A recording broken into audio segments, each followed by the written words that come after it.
Nationwide has strategies built to help you save time. It's a game changer. Their timely market insights help simplify conversations with your clients. But sometimes actions speak louder than words. Crushed it. Own the thing. Behind the thing. Behind the next big thing. Invest in the backbone of the global economy. Brookfield. Own what's next. Fidelity active ETFs can shift and transform as markets do the same. They can cast a wide net, explore and uncover new opportunities, adapt to risk, and leverage the full power of fund managers and research teams to pursue outperformance. Markets can change in real time. Make sure your ETF can too. I'm Ultima Morgan. Morgan & Morgan isn't just an injury firm. It's our family's life work. $30 billion recovered is something I'm proud of. But what I'm really proud of are the families we stood beside. Morgan & Morgan, for the people. Our world is undergoing profound changes and facing new shocks. This spring, 191 countries come together to discuss the future of the global economy and shape policies and solutions that work for all. Join the conversation.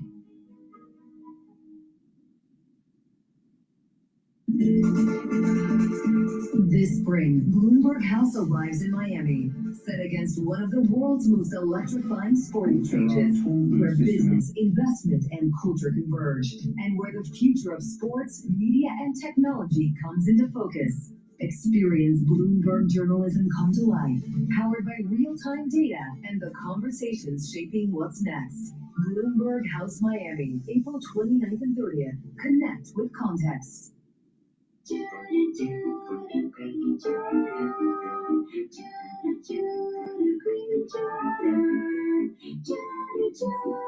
Cat time, treat time, anytime. From the world of politics to the world of business, Joe Matthew and Kaylee Lines deliver news, insight, and analysis live 2 times a day, every trading day. Balance of Power at 1 and 5 Eastern, only on Bloomberg. Bringing you the world's business and financial news whenever and wherever it happens. I'm Michael McKee at Mount Everest. This is Bloomberg.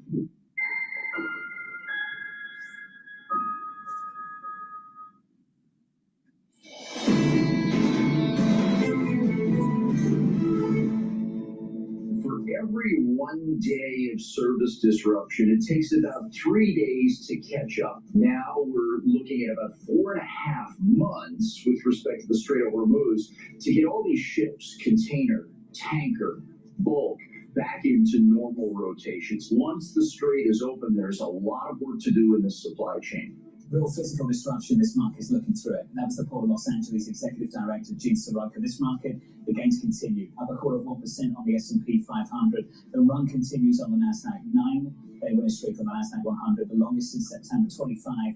You make it day 10, the longest since November 2021. The NASDAQ this morning, up by 0.5%. Let's get you some morning movers. Yahira has more. Hey, Yahira. Hi, John. One of the biggest airline deals ever could be on the table. We're reporting that United CEO Scott Kirby has floated the idea of a potential merger with American, that he's talked to senior government officials about this. So you are seeing American up 8.5% in the pre-market, even though any deal would, of course, face intense antitrust scrutiny. And it's official, Amazon agreeing to buy the satellite firm Globalstar in an $11.6 billion deal as it tries to compete with SpaceX and its massive Starlink network. So you are seeing shares of Globalstar up 11% in the pre-market. The deal is expected to close.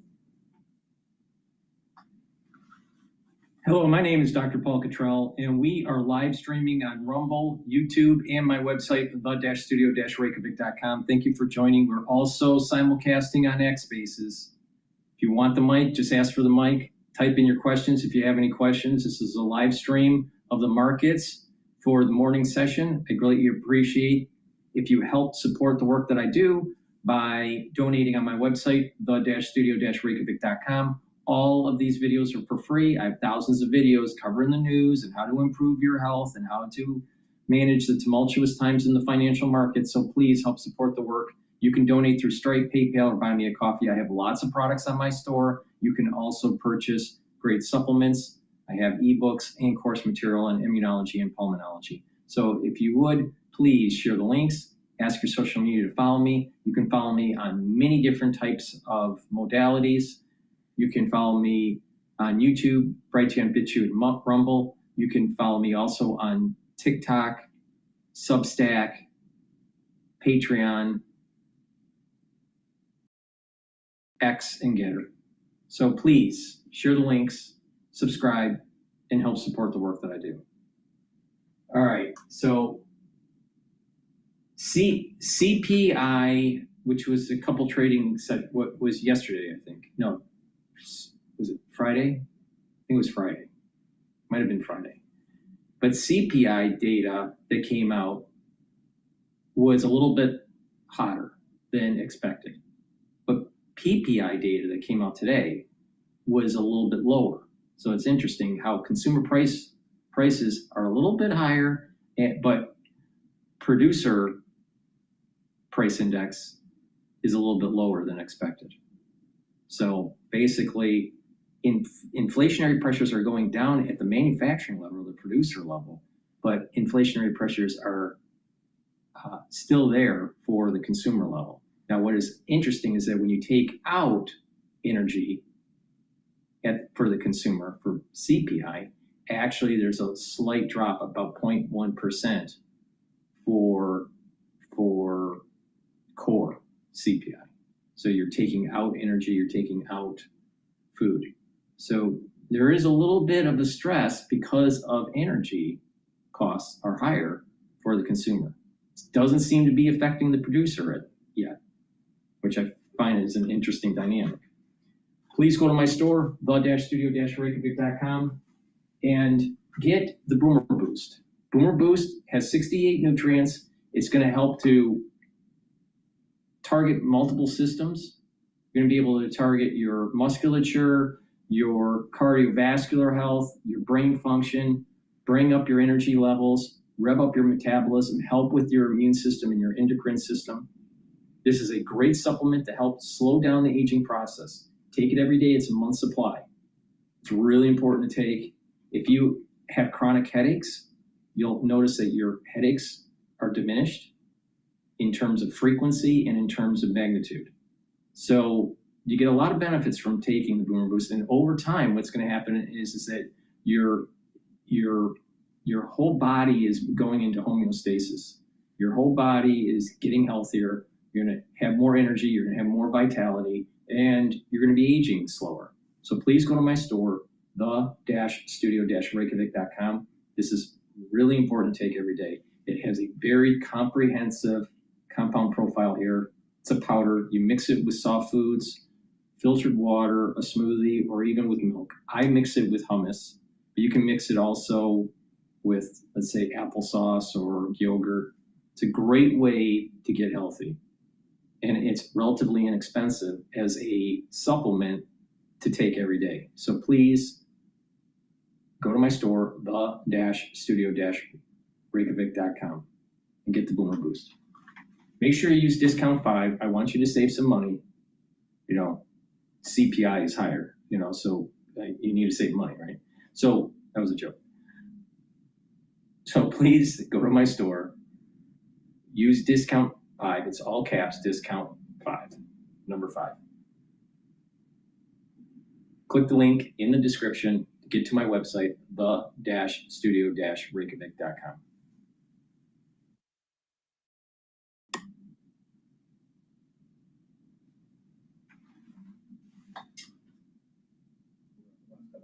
I mean, we spend so much time talking about the Federal Reserve. Just how relevant is the Federal Reserve to your outlook? I think the biggest shock, if you will, Jonathan, to our glass half full perspective would be an outsized move higher in interest rates. That doesn't seem to be something, at least the front of the curve, we're not as concerned about that. We're more concerned about what some of your other guests have talked about in terms of what happens with budget deficits, what happens with the backing of the curve. We're in year 19 of the 10-year Treasury yield being below 5%. We've become accustomed, if anything, we've become incredibly desensitized to interest rate volatility. So the Fed, with respect to front of the curve, not really a big concern for us. We're more concerned about was there upside risk, if you will, if for example, the administration decides to get very aggressive with pro-growth policies that the bond market rejects. That would be more concerning to us than what the Fed may have to offer on a next couple of meetings basis. Eric, it's good to see you. It's always good to catch up, sir. Thank you. Eric Friedman there of Northern Trust Wealth Management on the Federal Reserve, the front end of the curve there. You can see on the screen, 380. Anchored around where Fed funds is right now at about 377, 380. This is a Fed that's not going to do anything anytime soon. As a market as well priced for it at the moment, at least on a 2-year yield. Looking at the situation in the Middle East, just how is the blockade holding up?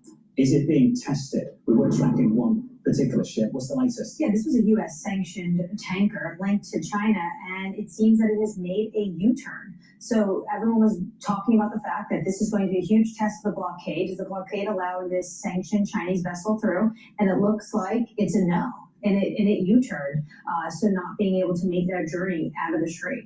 The potential for escalation avoided, at least for now. On top of what we've seen over the last week, Bremo, the market rally continues. You talked about it earlier. This market's moved on very quickly over the last week. The prospect of more talks encouraging this market to move on even quicker. The fact that we had a blockade announced on Sunday or Saturday, and that Sunday night people came in, and I thought, wow, it's going to be a bloodbath. No, not at all. Actually, the end of the day higher yesterday. We're really close to where we were. We actually surpassed. We took out all the losses since the war began. It gives you a sense of where people's minds are at. This morning, just adding to that, the fact that there are reports that Iran doesn't want to escalate things. They're going to avoid trying to even have any ships U-turn to just avoid the conflict. And the fact, okay, U-turning, but at least there's nothing violent that's happening as a result of it. So people are looking at this and saying, next, earnings, let's hear it. Minds are firmly on the future, on the summer, a touch of summer in the air. In New York City, into the 80s later, spring with a splash of summer, right? I'm actually very angry about this. I would like spring to be spring. I don't want it to be 85 and humid, but you're right. People are just looking to... I'll take the 85. I know. Yeah, and you're complaining about the aircon. Interesting. Okay. Let's see how comfortable you are. Let's make it 85 and humid in the studio. And we'll see if you're happy with that. No, there's a happy medium. It doesn't need to be 64. Okay, we can continue having this back and forth. Just a moment, I look forward to it. All right, coming up tomorrow, I'm really done. Noel Dixon of State Street joins us, David George of Baird, Phil Camporelli of JP Morgan, and Pooja Sriram of Barclays from New York City this morning. Thank you for choosing Bloomberg TV. This was Bloomberg Surveillance.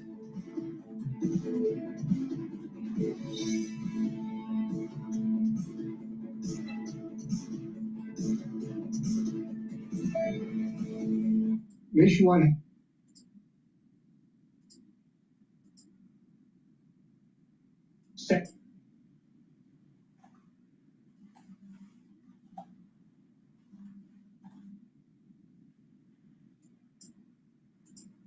Okay, so the next video that we're going to go over is the currency collapse.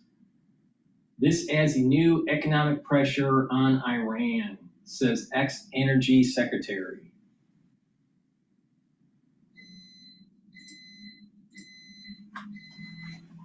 We're going to move right along. Welcome back to the show. Dan Brighteon, former U.S. Energy Secretary, and Steve Moore, host of More Money on WABC Radio. Dan Brighteon, how long before we starve them out? And, I went through some numbers. The potential losses from the blockade, they're bigger. They're 50% bigger than Iran's entire budget. Now, I don't know what that means exactly. I don't know what these numbers mean exactly, but they're pretty big numbers. And after a week or two, they're going to have to, top out their oil storage facilities. They're going to have to shut down the nuts and the bolts. That's going to create great damage to their oil reservoir. I mean, maybe economic and financial war is going to be the final coup de grace here, Dan Brighteon. It very well could be, Larry. And I think the numbers you articulated earlier, roughly $400 million or so in oil exports, don't even begin to touch what they're importing from around the world as well. So we have to calculate that as well. When the president announced that he was going to blockade or block the Straits of Hormuz, that traffic goes both ways, both export and import. So we'll have to wait and see what that does to the Iranian economy. But I was looking at a few numbers today. It could very well accelerate the financial crisis related to their currency. I saw some stories today that banks are starting to limit withdrawals to somewhere between $18 and $30 a day. If that's true, and we're looking at inflation in Iran topping 50%, we could see a currency collapse very, very quickly. And that adds, again, a new level of economic pressure to Iran. Now, Steve, one of the other side of the coin is what's that do to the American economy? So I will posit, first of all, the CPI inflation report we got Friday, really outside of the energy and the war, was very benign. So that's not the problem. Financial markets have reacted relatively well. I mean, today, actually, the stocks are up a little bit. Oil popped up. It's hovering, I'll call it $100 a barrel, okay? But basically, there's no new catastrophe here, but it may take longer. Financial, budgetary bankruptcy and starvation may take longer with oil and gasoline at these levels, Steve. So what's your take on the impact for the American economy? Well, first of all, I think, Larry, the most important thing is that the markets are just so hungry, thirsty for good news about Iran, which is going to come. It's going to come. I don't know if it's going to come in 3 days or 5 days or in the next few weeks, but it is coming. Trump will win.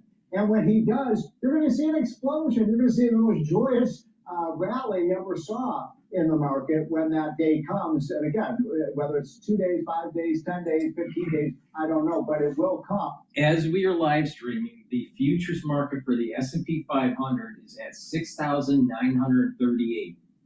All right? If you followed my advice that I've been saying since the United States got into this whole war with Iran, and you purchased equities, you would have made money. And I kept on saying to do it. But I also told you tactically how to trade the energy markets too, which is not easy to do. But just by buying into a broad index like the S&P 500 or Russell's or the Dow index or, you know, something that's broad-based, you would have made money. While everyone was saying it was going to be the end of the world and that it was going to be an apocalypse, and I said, don't bet against the United States. Never, ever bet against the United States. Now, why does Dr. Paul Cottrell say this? J.P. Morgan, in the late 1800s and early 1900s, stated that when there was, you know, financial turmoil and the trusts were starting to go out of business, and there wasn't great regulation that was taking place. This is before the Federal Reserve came into fruition. All right. JP Morgan basically said, don't bet against the United States, ever. And it's the same as now. Don't bet against the United States. All these pundits that say that, oh, you got to go into cash and the dollar's going to weaken and or you have to move into Europe or all, it's all bullshit. It's all bullshit. Never bet against the United States. So, just to make my point extremely clear, all right? The market, broad-based S&P 500, was around 6,500. It is now trading at 6,900 and futures 38. So let's just go 6,900. All right. It appreciated since the war, 400 points.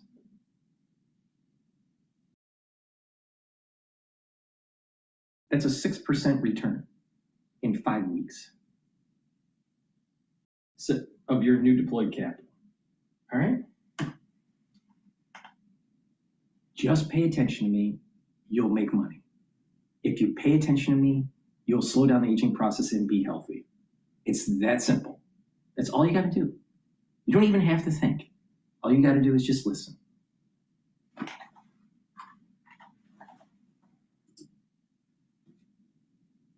And that will solve so many problems. You will also see, in my opinion, and the Secretary is more of an expert on this than I am, But I think you could see that oil price, which is now hovering around 100. I think you should see it right back to about $70 a barrel within a matter of weeks. And so this is really just a very temporary situation with so many of the other things in the economy going right. And remember, at the start of the year, you and I, Larry, said we were going to see a blockbuster 2026, and I still believe the second half of this year, because of tax cuts and other things, could be exactly that.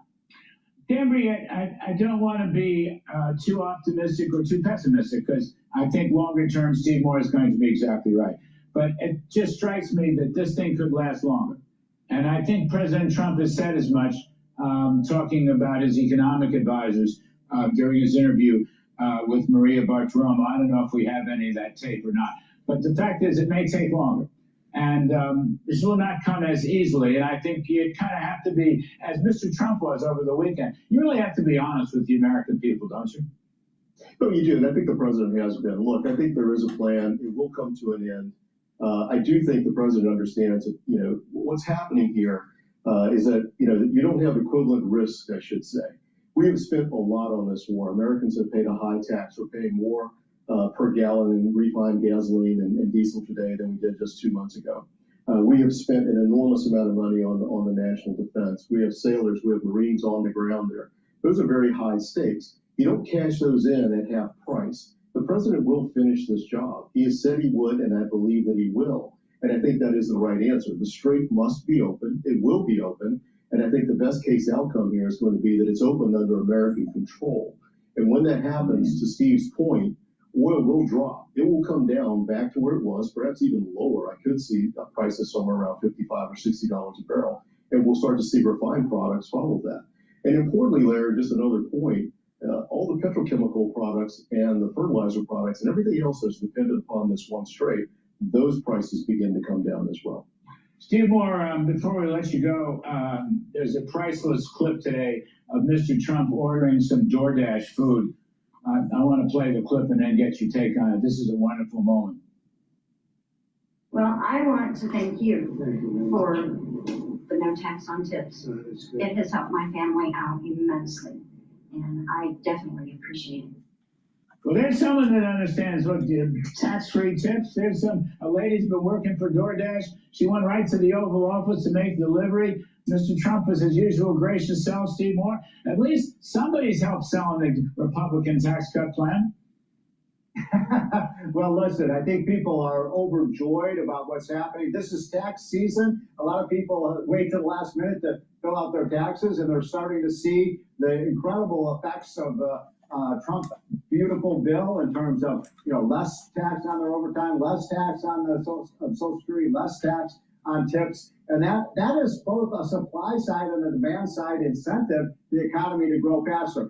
By the way, you're a little more skeptical than I am that this can be over with quickly. But if it's going to take longer, and they're going to do this reconciliation bill, Larry, which I think you and I favor, let's put some economic growth stimulus in that, like the indexing of capital gains taxes. That'll have a very positive impact on the economy and the stock market. Sometimes referred to as the Cutlow plan, but we've got to have a skinny reconciliation bill is a really lousy idea.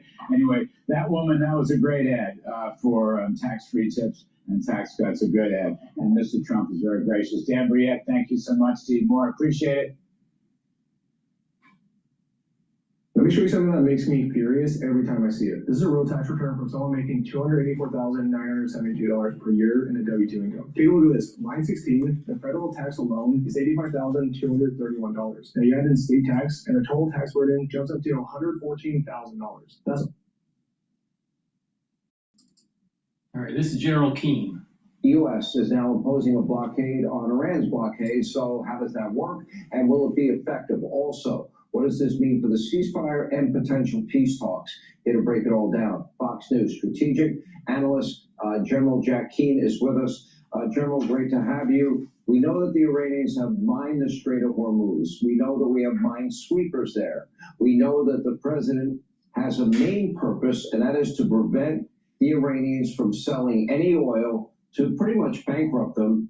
My question from a strategic standpoint is, how do we enforce this and keep our Navy safe at the same time? Yeah, well, there's two phases to this operation, and you're seeing the first phase right now, which is the blockade itself. And the way that's working is CENTCOM has established a radio communication net that all ships trying to leave or arrive in the Gulf area will communicate with them. And as you indicated, if their intent is to pick up Iranian oil or transport it out, they're not allowed to do that, and we'll tell them where to park. If they test it, in other words, they come from the north, from Card Island likely, and they want to sail through the straits, and they're not responding to the guidance that CENTCOM is telling them, then we will board that ship. And we'll probably do it with Marines from helicopters, or we can do it from a seaborne as well. The fact is, people are not going to be able to get that oil out of there. That is a fact. And that is how this blockade will work. But here's the other piece to it, and why there has to be a phase two. Remember that the reason the merchant ships are not coming, these are the non-Iranian merchant ships, which are allowed to come now. And we'll see after 24, 48 hours that they're coming, they are likely not going to come. And why is that? Because of the intimidation and coercion of Iran in the past has threatened them, and they still may not want to move.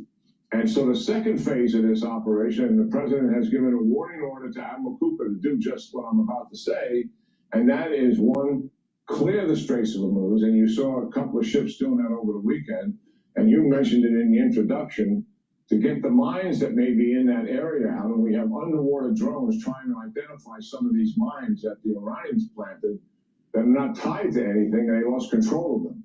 So that will be done, and then we have to secure the Straits of Hormuz, and then also escort transit through the Straits of Hormuz. That will take some time to do that, but that will certainly block any intimidation or coercion that Iran still may have on the merchant owners of their ships, and who don't want to send the ships down there. They don't want to lose their crews, and they certainly don't want to lose their ship. So there's two phases to this operation, and it's estimated that while we'll start the escort, Sean, at some point we would turn that over to allies and partners. And there are sufficient allies gathering to come, despite their initial reluctance. They're finally getting into this thing, and that will take place over time. Now, if negotiations work out, and Iran is willing to agree to everything, and remember, President Trump said everything, and listen, I have complete confidence here in what I refer to as the backstop, and that is President Trump. He is the backstop here. Nobody on our side is going to make any deal in terms of the specifics without checking with him, and he's going to make sure he's getting everything that he wants here, and he has laid that out time and time and time again. So I've got confidence in that, and part of that, if there is a deal, would be Iran would open up the passageway so transit can take place. And remember, two things here. Iran can have ships transit through, but they can't control it. They don't designate who can move through or when they move through, and certainly no toll arrive. They have got to back off completely. The United States backs off completely at some point, and the Straits of Hormuz is open to the Sea of War Bible, that is free transit through the Straits of Hormuz and nobody controlling it. That is the end state here. It seems to me, General, that that would be very achievable for the U.S. Navy, especially because we are not going to actually create a blockade where our Navy, at its narrowest point, the Strait of Hormuz is, what, 20, 24 miles wide.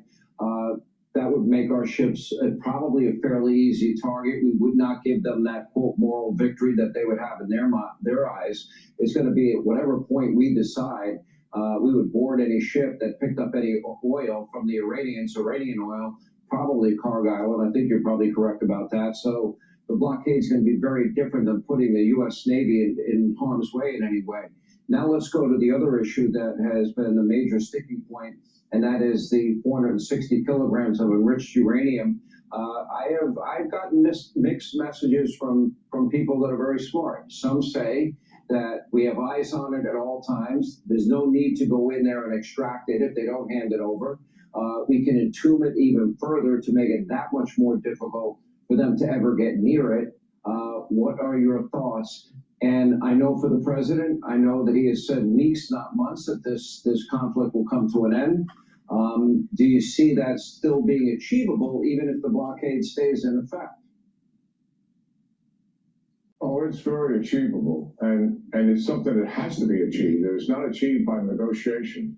Listen, I don't believe for a minute that President Trump would leave office and leave 1,000 pounds of nuclear, highly enriched uranium capable of 60% enrichment, capable of being a dirty bomb today if it was used. That's a conventional bomb with radiation associated with it, and with the potential of it being weaponized very quickly. I don't believe President Trump would ever consider leaving office after that. He's going to get that out of there one way or the other. He's either going to get it through negotiations, or another way to get it is Cargallen itself. 90% of the distribution of all their oil goes through Cargallen. Right now, none of that is working. At some point, we can say to the Iranians, listen, you let us come in and take the nuclear, highly enriched uranium out of there. We'll do it ourselves, and we'll make sure it's out of there, or else you're going to lose Cargallen. Either we're going to take control of it completely, or we're going to blow it up. And that is coercion and intimidation, to be sure. I'm absolutely convinced that President Trump is not going to leave nuclear dust there where we can keep surveilling it. And every once in a while, when they make a move on it, we have to go in there and conduct another airstrike. And that could be going on periodically. I don't see that in the cards, nor do I see them even in a nuclear deal letting them have any kind of enriched uranium, even in the lower grade. Why? Because they lie and they cheat. And, you know, a little bit grows into a lot. We have already seen that take place in dealing with these guys. Whenever we're dealing with the Iranians, we got to know, and the president and his team knows this, these guys are liars and cheaters, and that has been their operandi for almost 50 years now. And they're masters at this stuff. But they are back on their heels now. You can see that in the negotiations. Sean, I think they underestimated where President Trump really is. When they got the ceasefire and the war stopped because of the Straits of Hormuz, I thought they believed that the United States is in a much weakened position and will go in there in these negotiations, and they will be in a situation where they're going to bend to our will and let us do some of the things we want to do. And President Trump said, no way, we're not doing any of that whatsoever. As a matter of fact, while they're negotiating, he's sailing 2 ships through the Straits of Hormuz, making the first pass through there on the way to actually clearing the whole Straits of Hormuz eventually. And then, of course, we saw what happened right after that, and that's ordering the blockade itself. They know who they're dealing with now. If they had any doubts whatsoever, they absolutely know who they're dealing with. He's not going to be intimidated. They've got to know that they're next on the list of individuals to be targeted, even though they're the 4th and 5th tier leadership. General? I just hope that Trump is successful in allowing for the secular community within Iran to overthrow the IRGC and the theocratic regime so they can have a constitutional republic. If the theocratic regime stays intact, somewhat, even degraded, heavily degraded, if the IRGC stays intact, even if heavily degraded, what's going to happen is it's just going to rear its head up again, and it's going to be even worse for the United States. Trump has to not just open up the strait and get the energy costs down, but he has to kill negative Esau. Or there's going to be either in his administration or a future administration that's going to have to deal with the problem. This is exactly what happened in, those early day wars that were taking place between the Muslims and Israel in the late 60s and the early 70s. And in many cases, Israel actually capitulated. They gave in. They created ceasefires and peace agreements that didn't hold, that couldn't hold.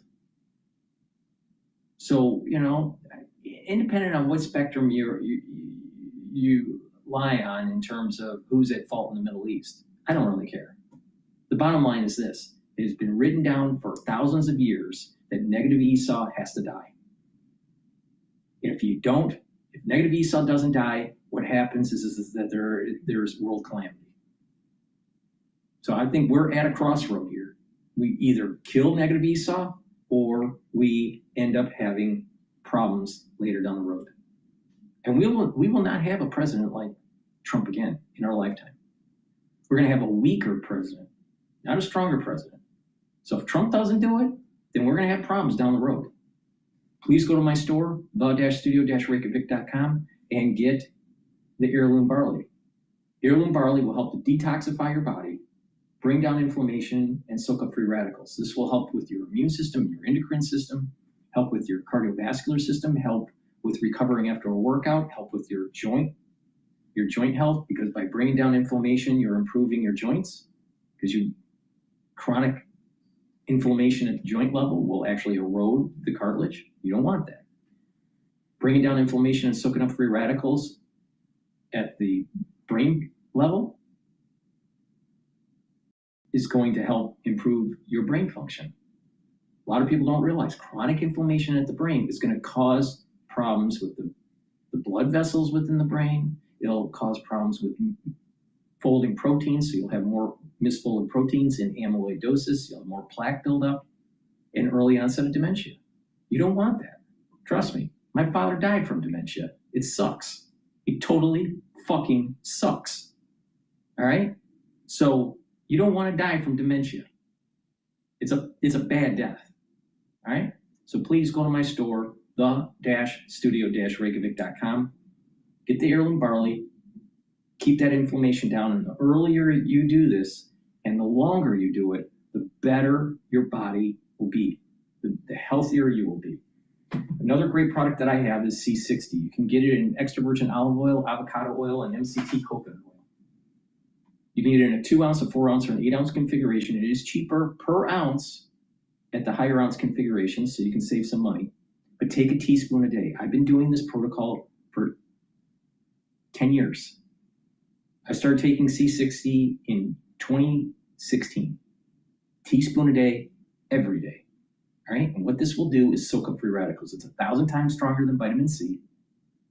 It's going to improve your tissues and your cells, bring down stress, bring down that inflammation that builds up in the cell, and you're soaking up those free radicals and improving your mitochondria, so you're going to have more energy. So you are targeting a very important point of aging, and that is mitochondrial health. Mitochondrial health declines when you age. But if you can improve the mitochondrial health by taking C60 and some of the other supplements that I offer on my store, you are reversing and improving that. You're reversing the decline of the mitochondria, and you're improving the health of the mitochondria, so your energy levels are going to go up. Your cell metabolism improves, and your organ systems, endocrine system, immune system improve. At the vascular level, by soaking up free radicals, you're reducing the concentrations of oxidized LDL. So you're reducing plaque formation.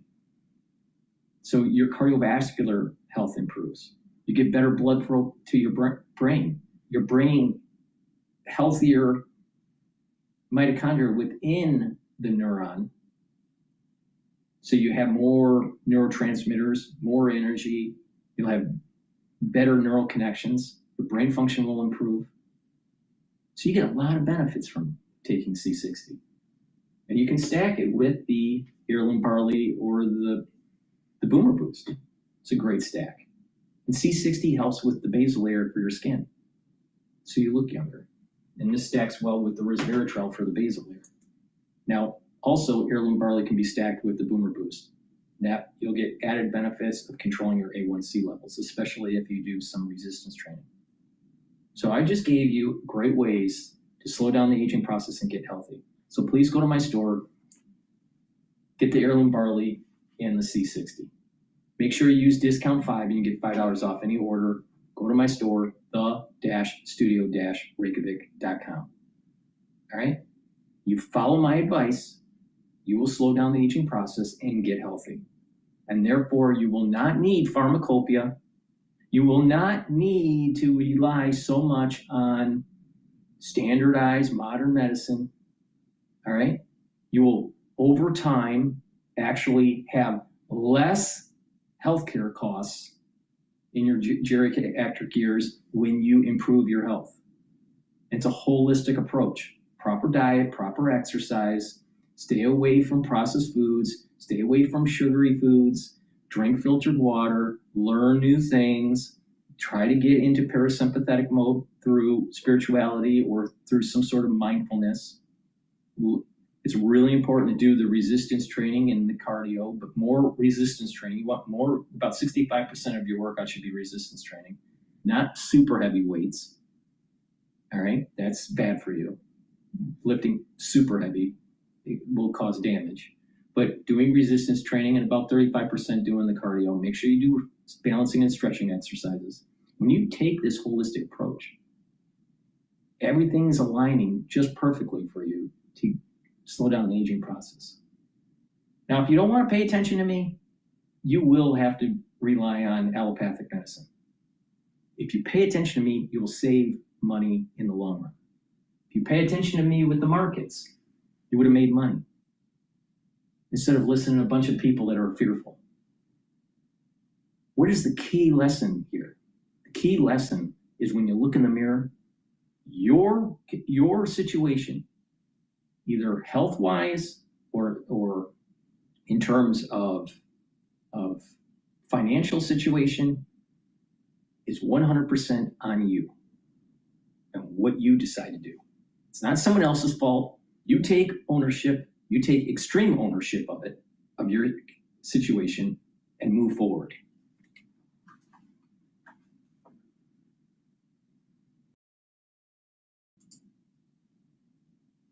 All right, let's listen into Times Radio about what U.S. Navy will do now. 2 ships have broken Trump's blockade. All right, let's listen about this. This was published 25 minutes ago. Pace University gets people where they want to go. Through immersive academics, real-world experiences, a customized approach that takes the Strait of Hormuz, and despite this, one being China linked, China being very critical of the blockade. So what does Donald Trump actually do about that? Any ship that's moving through the Straits of Hormuz. Well, as the President of the United States showed, 2 can play at that game. And if the Iranians are going to try to engage in economic terrorism, we're going to abide by a simple principle that no Iranian ships are getting out either. We know that's a big deal to them. We know that applies additional economic leverage. And again, Brett, the president wants the Iranian people to thrive and succeed. Well, he also claims a lot of progress has been made in talks with Tehran, and meanwhile, negotiations between Israel and Lebanon are due to take place later in Washington today. Katie, Israeli and Lebanese officials are meeting publicly in Washington for the first time in decades. How significant are the optics of this in Donald Trump's White House? I think the optics are significant. Of course, the question is how substantive it's going to be. But when you think about some of the tensions in this war, and one of the big things in DC and parts of the mega base is the role of Israel. And what you'll hear lots from figures that aren't particularly even fringe in the mega movement is the sense that they fear America has been pulled into Israel's war. They have different objectives as to how it ends. And therefore, when you're trying to find a path to peace, Israel's actions could be something that holds it up. So I think both in terms of general peace in the Middle East, but also a sense of how can you eventually wrap this thing up, which is what Donald Trump is under pressure to do no matter what he says, from those around him, from those who want to focus on other issues, from those who didn't want it in the first place. Israel-Lebanon is going to be a key factor of that. The president has warned that ships approaching U.S. forces are going to be immediately eliminated. How's that being received in Washington? Is anybody a bit worried about it? I think as ever with Donald Trump, people say take them seriously, but not literally. But it really does depend on certain times of the day. I think he's said other things that have caught more attention this week. When it comes to, I suppose, how this war is going to end or how it's going to escalate, the blockade received a mixed reaction. But also, I think there was a sense of frustration in Washington, D.C., that these talks after 19 hours had ended in Islamabad. And you had J.D. Vance talking about, Had there been error in good faith, the Iranians could not accept what they wanted on nuclear weapons. And then people expected some kind of retaliation from Donald Trump. If there wasn't going to be one, then they would have thought something bigger was coming into Iran. I guess the bigger question probably today is, how is the blockade working? Because we're already having reports that 2 vessels have managed to get through the Strait of Hormuz, and despite this, one being China linked, China being very critical of the blockade. So what does Donald Trump actually do about that? Are we about to see that talk of elimination coming in if people are managing to get boats through the Strait of Hormuz, which the US has said they cannot? Yeah. Okay, look, meanwhile, JD Vance.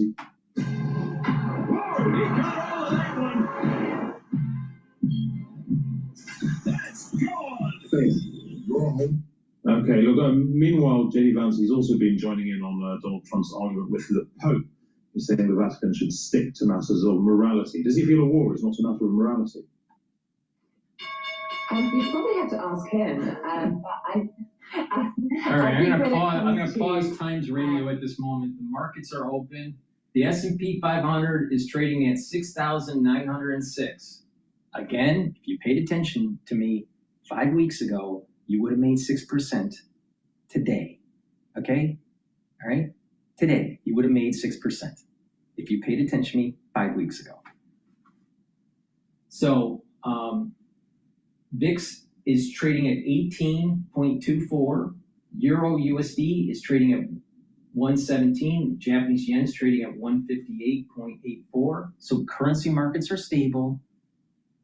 Oil is now trading at $95.73. Bitcoin is 74,000. Natural gas is trading at 2.6. All right, so what do I think is going to be happening with oil?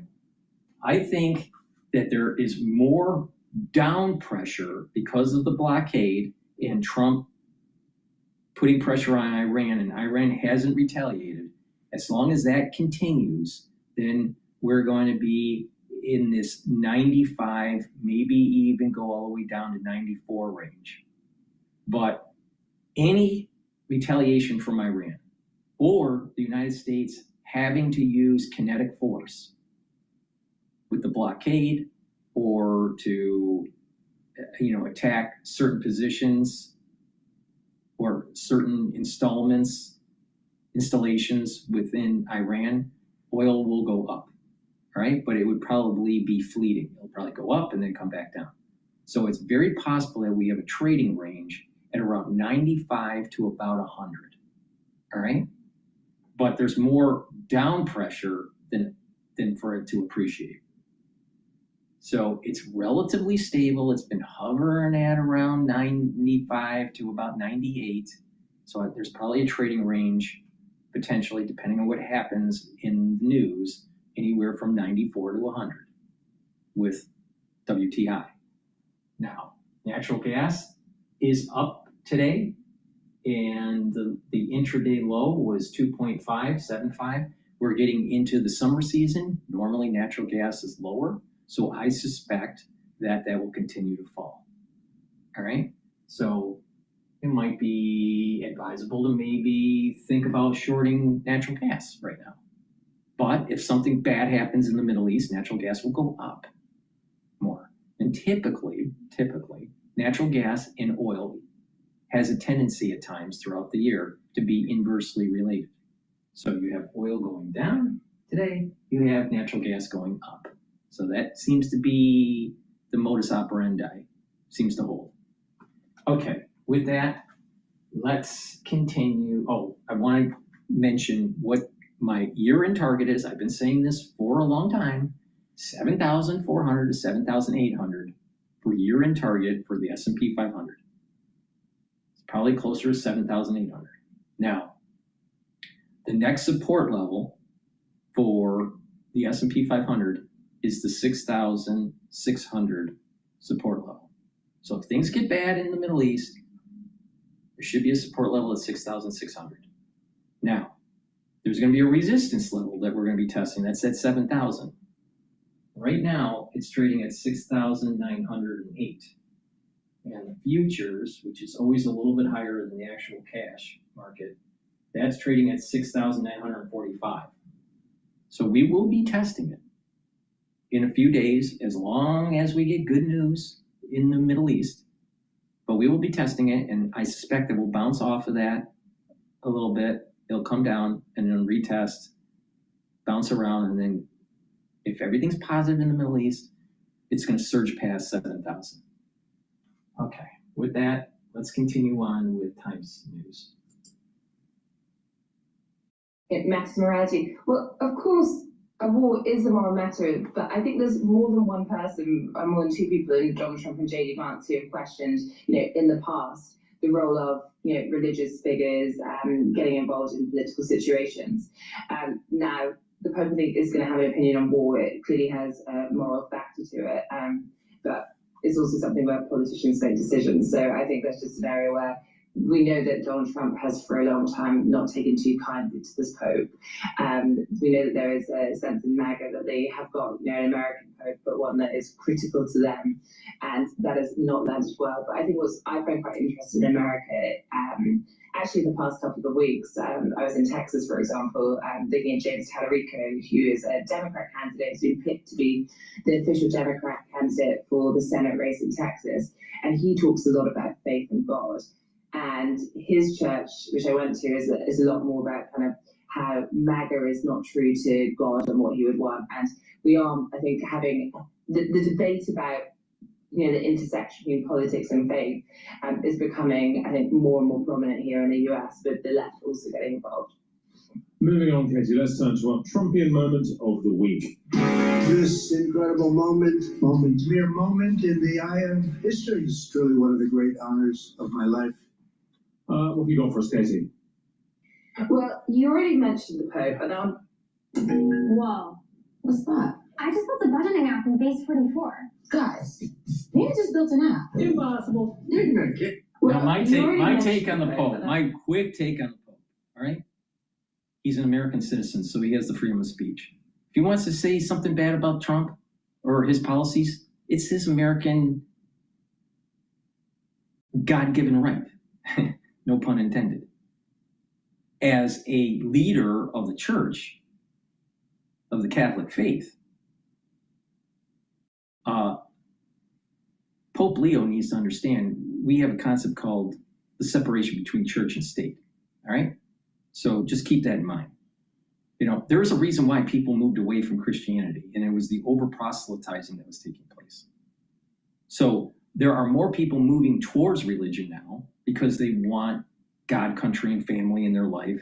They want to align themselves more with the Enlightenment, the philosophy of the Enlightenment, versus the postmodern philosophy, which is chaotic and disruptive and causes social decline. So there's a perfect opportunity for all religions, including the Christian religion, to understand that if you over-proselytize under this situation, if you overplay your hand, it will backfire. And people will move away from the religion just like they did in the 80s.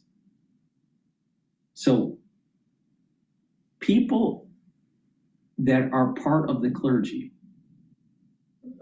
either, priesthood or imams or rabbis, or I don't know what the Buddhist version of it is, monks, all right, some sort of monk priest, they need to realize, take this as an opportunity to be able to get people back towards spirituality, but don't overplay the hand. Because if you overplay the hand, what will happen is postmodernism will come back. And you don't want that, because postmodernism is what erodes our economies, because postmodernism is directly linked to socialism and communism and Marxism, directly linked. You're not going to have God, country, and family. And therefore, the society will continue to decline. So this is a perfect opportunity to get people to be more spiritual, but don't overplay your hand. So the Pope wants to say something, okay. He's an American citizen. He can say whatever he wants. He has the freedom of speech. But as a leader of the church, I find it very odd that he thinks it's okay for Iran to have a nuclear weapon. I think it's very odd that he'll say more about Trump, but what about how the Ayatollah and the IRGC massacred the protesters in Iran? He'll say more about Trump than actually looking at this and saying, you know what, this is actually a biblical issue that goes farther back than Christianity with Jacob and Esau.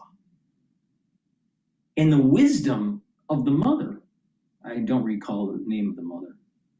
I don't think it's Rebecca. I think it's the one, maybe it is Rebecca. I think it's a different one. I'm not sure. But the mother of Jacob and Esau, of the twins, knew that Esau could not get the blessing, even though he was, quote, the firstborn, because he was born just before Jacob, because of his animalistic behavior. So certain people with certain mentalities can't have certain types of weaponry, like AKA nuclear. Now, such a scholar like Leo, the Pope, should know this. So Esau, negative Esau, we're literally seeing being targeted and is right in sight of being killed off. And this has been written down for more than 2,000 years in texts. And that's not including what was written in the Old Testament. The Old Testament goes way back farther.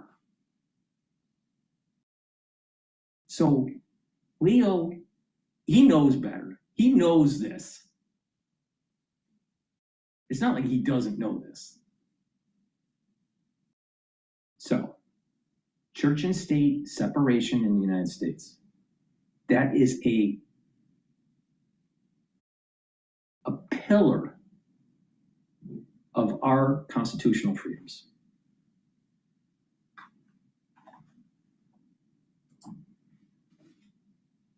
Clearly has dominated, but I think the other Trumpian moment of the week comes back to McDonald's. Okay. And yeah, so we need to kind of get the impression that the White House want you to talk about something when they're saying, oh, there's a special announcement. And so is it going to be at the war? And you just know in your bones it's very unlikely to be. And instead, this was on Monday, a DoorDash delivery allegedly of McDonald's to the president on what is tax week to try and accentuate the point of no tax on tips. What was I wish Trump would stop eating McDonald's. One, because it's terrible for your health. Two, McDonald's has been a major force vector in big agriculture, and it actually drives up because of the accumulation of land and big ag. It crowds out the smaller farmer and the smaller cattle rancher. Big ag is not good. Big ag actually raises your prices, not lowers them. There's less competition. And that whole fast food industry is a part of it. But it's not just the fast food industry. But supporting fast food is not good for your health. But let's look at it from just the standpoint of just Trump. He keeps on eating McDonald's, he's going to have a heart attack. And I would like him to, get the job done before he has his heart attack. Plus, Americans are too fat and stupid. Do we need more McDonald's? No, we don't need more McDonald's. We need people to start eating properly and don't even eat out. Eat at home. Cooking your food at home is better for you. One, the ingredients are better. You'll be able to portion control. And not only that, you get added benefits. You have kinematics. You're making something. You're going through a process and making something. And the more complex the process is, the more of a finesse there is. Actually, you're improving your brain function. And people would say, huh? Why cooking food improves your brain function, DrPaulCottrell? Because you're actually thinking through a multi-step process and you're moving your body. When you move your body and you're going through multiple step processes, you actually improve your neural function. Instead of going to McDonald's, saying, I'll have a Big Mac and cheese with a large fry and Coke, that makes you stupid because you're not actually making it.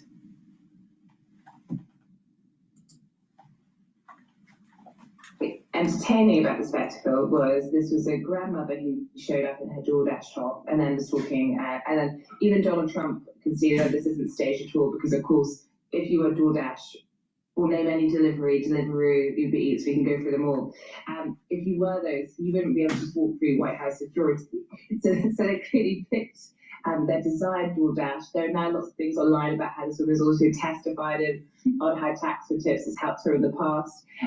So this was a grandmother talking about it. But even for all the care and precision, there was a point where Donald Trump, as he does, was talking to the press about many issues, including how you should only have women in women's sports. And he asked this grandmother, and she said, "Oh, sir, I don't really know about that. I just care about tax on tips." So it didn't completely work out. Do you know what? I think we can actually hear some of that. Let's listen. Would you like to do a little news conference with me with these people? These are not the nicest people. They're not nice like you know that, right? I'll do whatever you ask me to do, sir. Any idea what you ordered? I've heard before it's all burgers and no fries. Yeah, I think chicken. Build on-brand assets in no time with Canva's AI-powered design generator. Simply type an idea and watch it appear. Yeah, I think chicken nuggets are involved. I've heard, yeah. But I do think it's burger heavy. I mean, there was that great photo in the first couple of weeks of Trump's victory, where he was on a plane with his new health secretary, RFK Jr., and they were all eating McDonald's, which I think was interesting in the sense that RFK Jr. with the Maha movement has not been particularly big on McDonald's, but we know that Donald Trump is very big on McDonald's. And I think RFK had to accept, obviously, the job. We would radically change the cardiovascular health of the United States if we got rid of fast food. Now, fast food came out in the mid-50s, roughly. That's when it started, all right? And people could notice actually cardiovascular disease in the soldiers during the Korean War because of fast food. Now, why would I say that? Because there were so many soldiers that died, they could actually see while they were having their guts cut open while they were trying to save them. They could see that plaque was starting to build up in the vascular system. All right, so there was a inflection point in the 50s that was starting to take hold. Now, that was relatively minor relative to the types of fast food that we have today, which is a lot worse. And the calorie increase is way higher. So eating fast food every day, I have a comment on X Spaces saying that someone had a neighbor that ate food every day. I think it was Burger King, but ate every day, and they lived until they're 80. Well, you can live to an older age. That's not the only variable that allows you to live to an older age. Just diet. There's also other components to it. All right, but the thing is that I'm willing to bet that someone that is eating every day, which seems to be a little bit hyperbolic, but if someone is eating fast food every day, I'm willing to bet their BMI is above 25. Well, that's not good. That's not good. So if you live that longer and you are fat, most likely you had problems with your joints, problems with your legs, problems with blood flow. So just living longer isn't the point. It's living a more healthy life. That's the point. You want to have vitality when you have your longevity. So, but there's far too many people that actually die because of cardiovascular problems by eating fast food. My brother was one of them. My brother, even though we're predisposed to cardiovascular disease on my mother's side, and people rampantly die at a young age. My uncles died at a young age. My grandmother died at a young age. My mother, before she died, she had, I think it was 5 heart attacks. My brother had 2. The second one killed him. And you know the thing, the common thread was not eating properly. My brother ate tons of fast food. He worked late, he was in accounting, he was in finance, and it was convenient. And it killed him. You know what his last meal was? His literally last meal before he died? Chipotle. I'll never fucking eat Chipotle. Ever. So when people think, oh, it's going to be so great to just eat fast food, and then you're going to, I know people that live on. I have not met anyone that had fast food every day and didn't have cardiovascular disease and didn't have a big BMI, had a large BMI. Not one. He wanted, but in doing so, eat some food that he had railed against. Finally, Katie, let's compare Westminster to Washington. And this week we're going to talk about deputies, Deputy PM David Lammy and Vice President J.D. Vance. Of course, they are soon to meet. Which of these do you think is the more influential person with their bosses, their respective bosses? I think J.D. Vance is probably more influential than David Lammy. No disrespect to David Lammy. I think that if you look at, and the pair met yesterday in DC. I'm sure we'll meet again as friends, as we are often told. But I think, the role of Deputy Prime Minister you haven't always had. I do think, though, J.D. Vance is recreating the role of Vice President in the way that it was often seen as a dead-end route. Often you gave it to an opponent or someone you just had to keep fairly on side, or you're doing it because they bring some voters over that you're not applying to. And I think that J.D. Vance was not the establishment pick for Donald Trump when it came to who he would pick as vice president. He was under pressure to pick someone else. Marco Rubio was one of the names, and actually his son, Donald Trump Jr., I think others like Tucker Carlson were all saying, you should go for J.D. Vance, forget what the others say, because he's going to be more true to the future of MAGA and having post-Trump a MAGA voice, and therefore I think he's talked about a lot more some of the future than some VPs have been in the past. Thank you very much indeed, Katie Ball. It's always a pleasure, always good to speak to you. Katie is, of course, our Washington editor. Please go to my store, the-studio-reykjavik.com. Get the Clarity Factor. Why? Because this will get rid of that brain fog, allow you to concentrate, and improve the connections of your neurons over time. You'll be able to think faster and have better memory. This is a very powerful neurostic that you should be taking every day. Make sure you drink it with filtered water. Myotrol, super important to build muscle and to maintain muscle. If you're 40 years of age or older, male or female, you have atrophy. You can't build muscle as well. Make sure you do some resistance training. Take the supplements that boost up your energy levels that I have that will help to improve your mitochondria, and take the Myotrol. Myotrol will help with the gene expression to build muscle and maintain muscle. So you're reducing atrophy. That's super important, because with good musculature, you actually improve your brain function. Why, Dr. Paul? Why is it that building muscle will help your brain? Well, myokines are produced, and your concentrations of BD and F will help to protect your neurons. This is the reason why people that have atrophy have a tendency to have less brain function.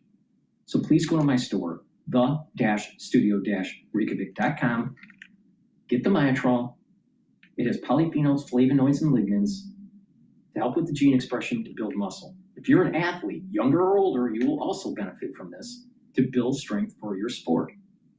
So please go to my store and get the Myotrol.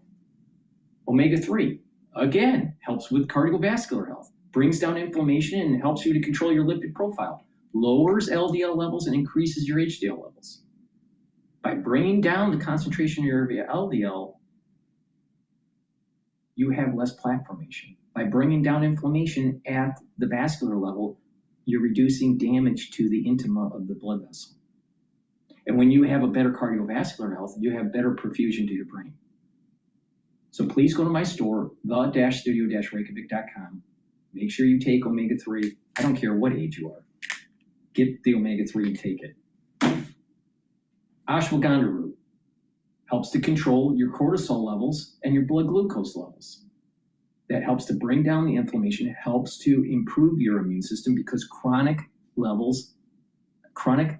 elevated levels of cortisol because of stress or pain or inflammation, chronic elevated levels of cortisol is immunosuppressive. And it also damages, that cortisol will damage your tissues. You'll age faster. This is the reason why people that are, quote, stressed look older. It's not the stress per se, it's the actual cortisol concentrations that are actually aging you. You want to bring it down. Bring it down. All right? Take the ashwagandha root every day. It'll help to boost up the immune system and help with your cardiovascular function. Please go to my store, the-studio-reykjavik.com. Use discount 5 to get $5 off any order and stop eating the fast food like McDonald's. There's zero reason why you need fast food. Zero. Absolutely zero. Zero reason.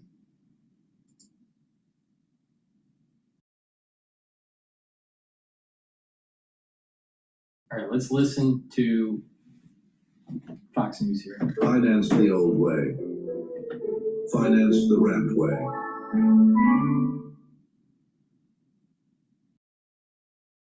Celebrate your amazing mom. Shower her with love and thoughtful gourmet gifts that say Happy Mother's Day. All. First, we turn it over to Alex Hogan in D.C. with the latest on the Iran negotiations. Alex. Good morning, Carly Johnson. Talks that future negotiations could be in the works or underway. So all of this changing hour by hour. But Vice President J.D. Vance says that the next move is still on the Iranians. We've made clear we're willing, again, to be accommodating, and we've made clear where we absolutely need to see the nuclear material come out of the country of Iran. I think the team that was there, one that was unable to cut a deal, and they had to go back to Tehran, either from the supreme leader or somebody else, and actually get approval to the terms that we had set. Whether we ultimately get to a deal, I really think the ball is in the Iranian court because we put a lot on the table. President Donald Trump says the U.S. blockade of the Strait of Hormuz is underway. Pakistan now reportedly proposing of hosting a new round of talks in Islamabad. Some sources telling Reuters that those talks could resume as early as the end of this week. The White House says those non-negotiables that are on their best and final offer, will those still stand? Iran will not have a nuclear weapon. And we agreed to a lot of things, but they didn't agree to that. And I think they will agree to it. I'm almost sure of it. In fact, I am sure of it. If they don't agree, there's no deal. We can't let a country blackmail or extort the world, because that's what they're doing. They're really blackmailing the world. We're not going to let that happen. The UK and France are set to co-host talks this week. British Prime Minister Keir Starmer calling it a multinational plan to safeguard shipping whenever this conflict ends. Carly, Todd, back to you. All right, Alex Hogan live for us in Washington. Alex, thank you. Let's bring in former NSC Chief of Staff under President Trump, Alex Gray. Alex, good to see you. So, as Alex just said, second round of negotiations reportedly in the works right now, and President Trump said that Iran wants to make a deal very badly. Here is how Vice President J.D. Vance detailed to Brett Baer on the past round of negotiations over this weekend and what they entailed. Listen. I wouldn't just say that things went wrong. I also think things went right. We made a lot of progress, but we also made very clear, and I think this is part of the progress we made, what the terms where the United States could make some accommodation, what terms we were flexible on. In order for Iran to be a normal country economically, it's going to have to be a normal country from the perspective of not pursuing a nuclear weapon, and it's going to have to be a normal country from not pursuing terrorism. And so there really is, I think, a grand deal to be had here. But it's up to the Iranians, I think, to take the next step. Do you think there's a chance this could end in a diplomatic resolution? Well, Carly, good to see you. It always ends at the diplomatic table. That's how these conflicts end. And I do think there is a solution here. But as the vice president said, it requires the Iranian regime to act like something that it has not acted like for 47 years, which is a normal country that is interested in the interests of its people and the interests of the region. They can't be, because it's negative Esau. The Ayatollah, that whole regime has to be destroyed. Absolutely, it cannot be reconstituted. That means actually destroying the Shia religion.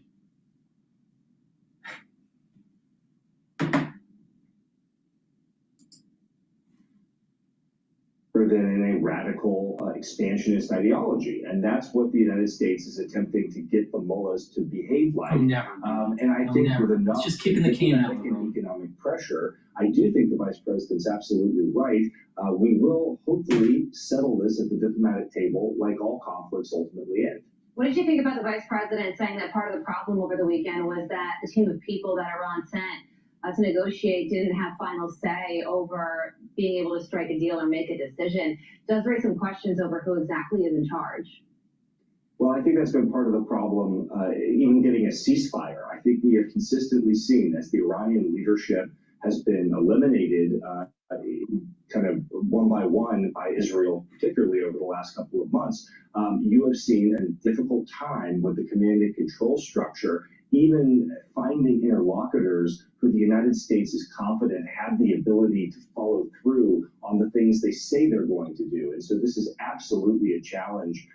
And I think not only that, but the Iranian negotiating style that we've seen for decades is always about buying time, leading the other party on, and trying to take as much time as humanly possible in order to get their goals accomplished. Yeah, and the red lines the Vice President made very clear have to do with everything related to nuclear, being able to obtain the already enriched uranium, and also vowing by Iran to never make a nuclear weapon again. So far, no commitments from Iran on that front. Yeah, no commitments. And look, I used to have this conversation with people when I worked for President Trump the first time. People would say, well, the president, is he really that adamant about Iran not getting a nuclear weapon? The president has said, going back to the Obama administration, when he was a private citizen, that it was a non-negotiable for Iran to have a nuclear weapon. This is something that he has been so clear on for over a decade. And so absolutely, there's no doubt that the president is going to make sure, as one of his going-in assumptions, the president's not going to ever allow Iran to be at the nuclear table. You cannot trust a regime that is that ideologically motivated and radical to have the most powerful and destructive weapons on the planet. Yeah, and then according to the Wall Street Journal, Alex, one estimate, the U.S. blockade of the Strait of Hormuz will cost Iran approximately $435 million a day, including $226 million in lost exports, mostly Breaking news. of crude oil and petrochemicals. IMF lowers world GDP to 3.1%. Prior was 3.3%. U.S. new estimate 2.3% was 2.4%. Euro area 1.1% was 1.3%. China 4.4% was 4.1%. Goals. I mean, this is when the military might meets the economic element of this story. And while Iran is radicalized, money does talk. So which one ends up winning when all is said and done?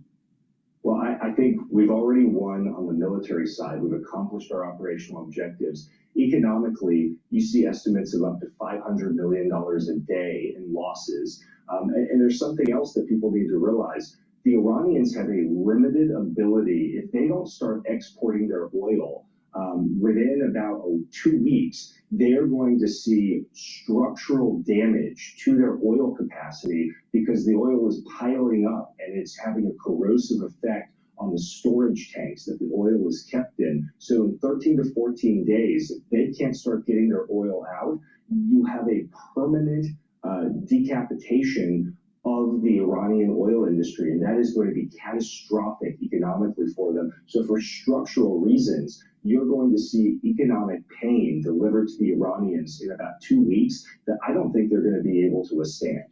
Former NSA Chief of Staff under President Trump, Alex Gray, thank you so much for your expertise and your time, as always.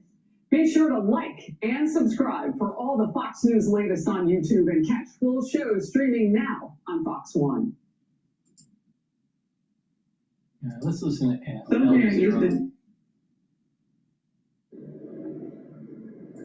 Yeah, well, in addition to the Pakistani Prime Minister, the Defense Minister now has also confirmed that there is an intense effort underway to bring the parties together. What we know is that it could happen as early as the end of this week, even into the weekend. But as we've been reporting here in Al Jazeera, after the talks involving J.D. Vance and the Iranians took place and ended without an agreement on Saturday morning, or rather Sunday morning, the top-level delegations left. But the subject matter experts and the technical teams remained in Islamabad, and they continued to talk because there was this sense that they were very close to being able to effort an agreement. And so what we know is that the Pakistani government seized on that and is now working, trying to get a second round of talks underway. Now, this is likely not to be at the highest levels. What our sources are telling us is this would likely be at the foreign minister level, and if it doesn't take place in Islamabad, it could also potentially be in Geneva, or also we believe it could be in Vienna. But okay, so breaking right now, oil is breaking past the 38% retracement support level, and now it's trading at 93.65.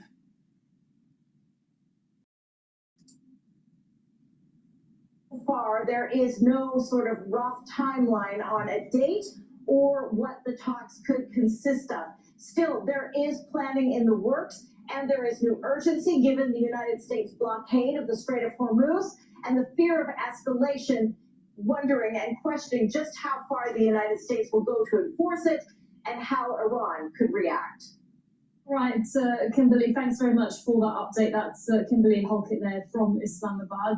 Over to you, Ali, in Tehran. What about the Iranian side? What are they saying in terms of diplomacy? Of course, just after the Strait of Hormuz has been blocked by the US, but also reports that there seem to have been sticking points on uranium enrichment, Iran wanting a 5-year pause and the US asking for 20. But sorry, there are a lot of speculations going on with respect to the talks in Pakistan or in any other venue, because what's on the table right now is two venues at least, Islamabad and Istanbul. But we're not hearing any confirmation from the Iranian officials regarding the next step, or let me say, the next round of negotiations that's said to be on a technical level. But what we are understanding from our sources is that, first of all, there are quite some points that are bridgeable. One of them is the enrichment issue. Now, regardless of the years, because what's being circulating in media is that the United States wants 20 years, the Iranians are offering 5 years. Probably this is not completely accurate. It could be accurate partially, but it's not completely accurate. At the end, there is a possibility to reach somewhere on this level. The other issue, which is very crucial, is also the management of the Strait of Hormuz and how the future of the strait is going to be. The Iranians are insisting, and actually they are taking measures in this regard, and the Supreme Leader, the new Supreme Leader, Mustafa Harangue, said it clearly that the future of the strait is going to be different than before. And to them, this is right now a main issue on the table. So these are the issues that are going to be discussed. Plus, of course, the highly enriched uranium, the quantity which exceeds 450 kilograms, and are said to be buried in one of the destroyed Iranian nuclear facilities. Businesses often rely on multiple applications. It can be overwhelming stitching together and making real use of that data. AI simplifies this. ROAI. So what's going to be removed from the table is actually interesting, because in a way or another, we are watching this whole situation getting to a very dynamic negotiations reality, but still there are issues that are going to be hurdles, such as Iran's ballistic missiles and Iran's support to its allies in the region at the time when Israel and Hezbollah are still in the middle of a battle in Lebanon. All right, thank you very much, Ali Hashim. That's the update there from Iran's capital, Tehran. Let's now go to the White House. That's where our chief U.S. correspondent, Alan Fisher, is live for us. Alan, so the U.S. has had a few days to mull over these talks that were held in Pakistan. Does it still have the same position, or is there any budging on that position at all? Look, I think if anyone took a glimmer of hope from the collapse of the talks in Islamabad at the weekend, it was that neither side walked away and said, that's it, we're done. So that leaves some room for manoeuvre, clearly. And we have 8 days left of the ceasefire. Donald Trump made it very clear when he spoke outside the Oval Office about 24 hours ago that his intention is that Iran will never have a nuclear weapon. It's something he's campaigned on, it's something he's talked a lot about.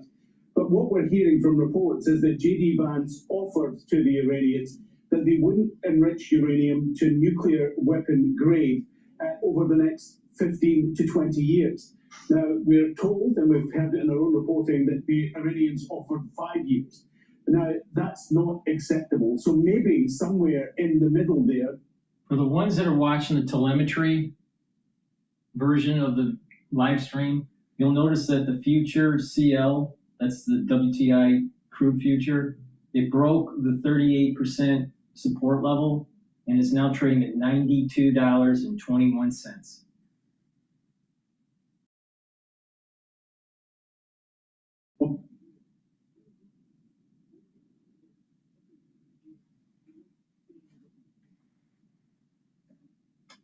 Let's see here.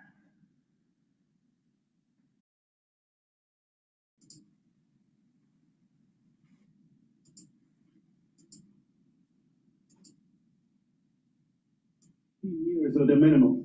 Donald Trump would like to see more than that so that he can say that his deal was better. And of course, he's put Iran back where he believes it should be sitting in the region. It's very controversial. There's still a lot of work to be done, still a lot of technical points to be discussed.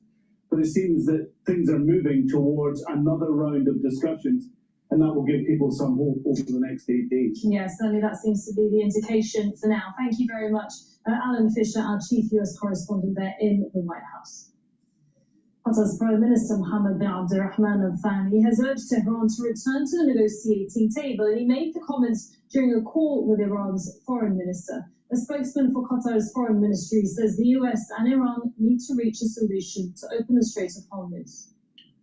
What is happening right now is certainly not conducive of ending the blockade of the Strait of Hormuz, but we have always said that there needs to be a sustainable solution that guarantees that no party is able or willing to block movement through the strait. When it comes to the call between His Excellency the Prime Minister and the Iranian Foreign Minister, in the call we reiterated our position in condemning any attacks on the sovereignty of Qatar or any neighboring country. We reiterated our support for the ceasefire, and we urged the Iranian side to engage fully in the talks, as we have said, of the US. The United Kingdom and France will hold a joint video conference on Friday to address the Strait of Hormuz crisis. Emmanuel Macron and Keir Starmer will chair the talks in Paris. The summit will bring countries that want to secure safe passage in the Gulf waterway and a negotiated end to the conflict. On Monday, Starmer said British ships will not participate in the US blockade. In the next hour, the US Secretary of State is set to join a meeting in Washington between Israeli and Lebanese ambassadors, but both sides have conflicting goals. Lebanon has demanded a ceasefire before talks begin. Israel hasn't halted its attacks on southern Lebanon or addressed withdrawing its troops from the area. Zaina Khodr reports from Beirut. There's been no let-up in Israeli strikes. Israel says the conflict with Hezbollah is continuing. We're going to pivot over to some local politics in New York City about Mandani. Please go to my store, the-studio-reykjavik.com. Get the structural nanosilver drops and lozenges. If you have a throat irritation because of the allergy seasons or even the cold season, make sure you use these. They will help to neutralize and help to protect your oral pharynx. You can get it in cherry flavor, honey and lemon, and also in blueberry. Now, the lozenges are a little bit larger than the drops. And you can get them in Manuka honey and also in orange splash. So please go to my store, the-studio-reykjavik.com. Get the drops or the lozenges. They're made from structural nanosilver. They'll help to neutralize and help to protect the epithelial cells in your oropharynx. Super important to help to boost up that immune system. But again, it helps to neutralize. Super important. These are better than the other lozenges that you may purchase at the store. So please go to my website, the-studio-reykjavik.com, and get these drops and lozenges. Also, get the vitamin C and magnesium. This will help to boost up your immune system. Vitamin C also helps with the health of your skin, and magnesium helps with brain function. Magnesium and zinc also helps with brain function and boosts up that immune system. You can stack these together. Super important to boost up that immune system. And magnesium will help to improve the efficacy of vitamin D3. And that's super important. So please go to my store, the-studio-reykjavik.com. And also, I have structural nanosilver soaps to improve your skin. And again, it helps to neutralize. You can get it in lemongrass and also in peppermint. So please go to my store. Make sure you use discount 5. All right, let's listen into what's going on with affordability due to socialism.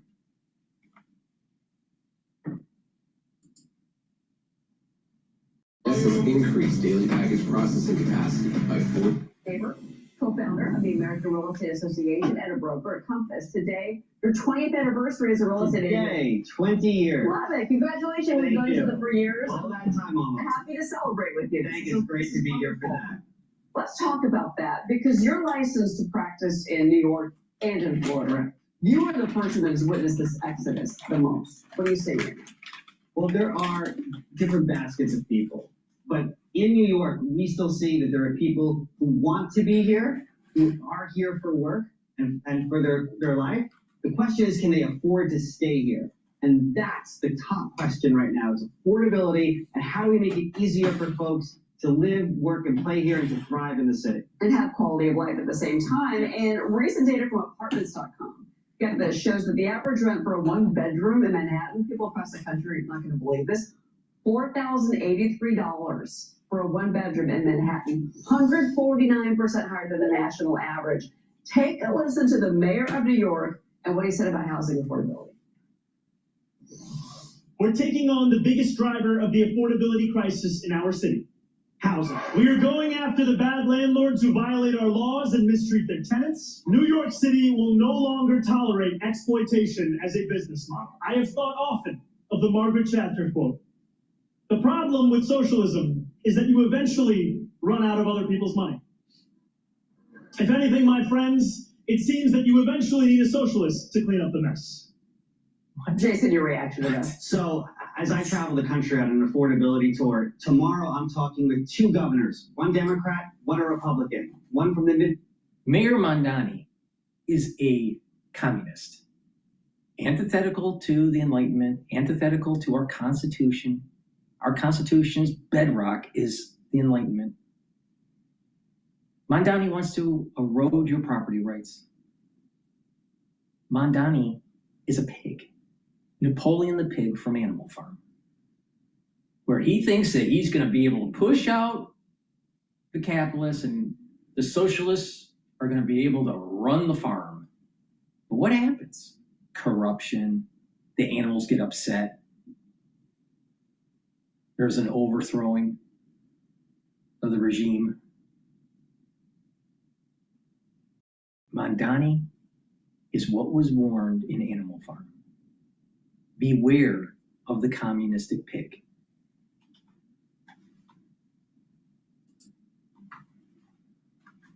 One from the West.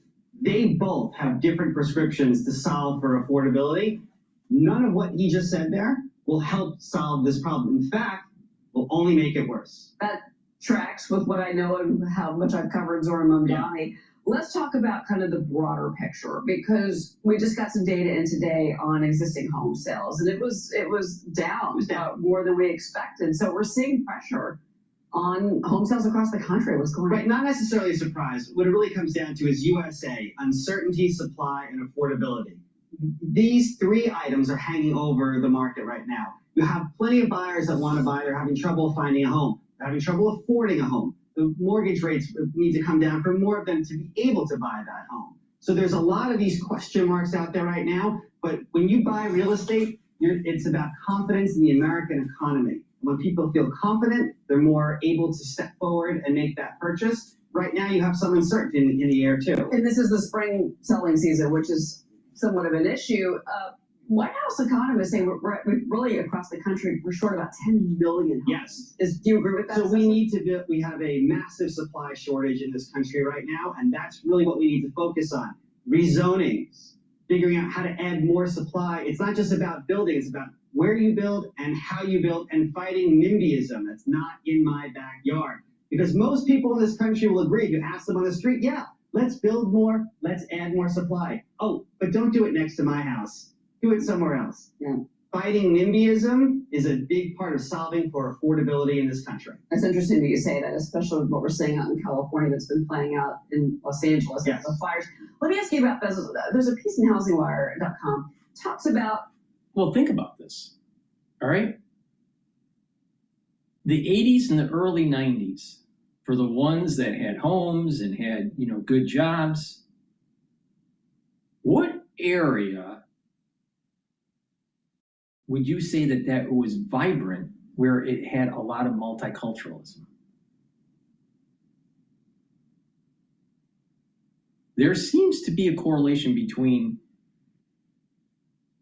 less multiculturalism in some of these areas and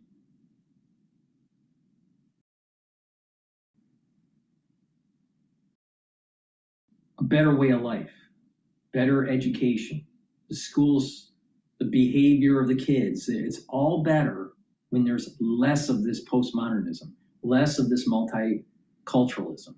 Now, multiculturalism at the surface seems to be great. But the thing is that, unfortunately, what the data is showing is it's a race to the bottom. It's a race to the common denominator.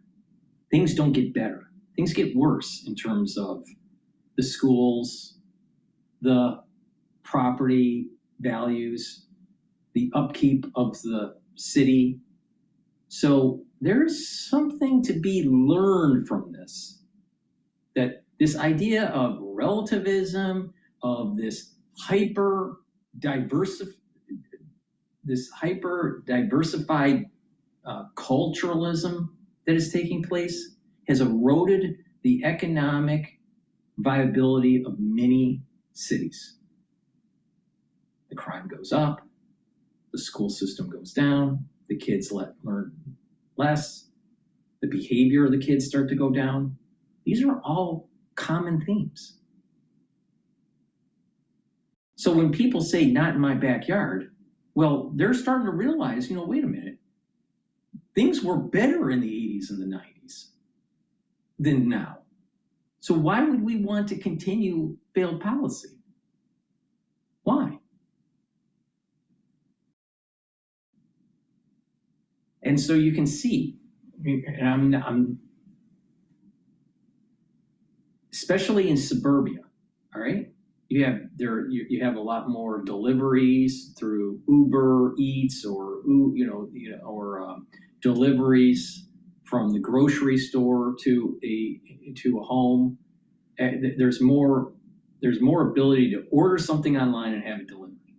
That's great if you're older and you can't get around. All right? But what is happening within these suburbs that are high income level, the drivers are low income level. And so what's happening is that there is an erosion of the city, slowly. So this gig economy is actually eroding the actual society. Things are not better. People would think that things are better with this whole postmodernism. It's not. It's not.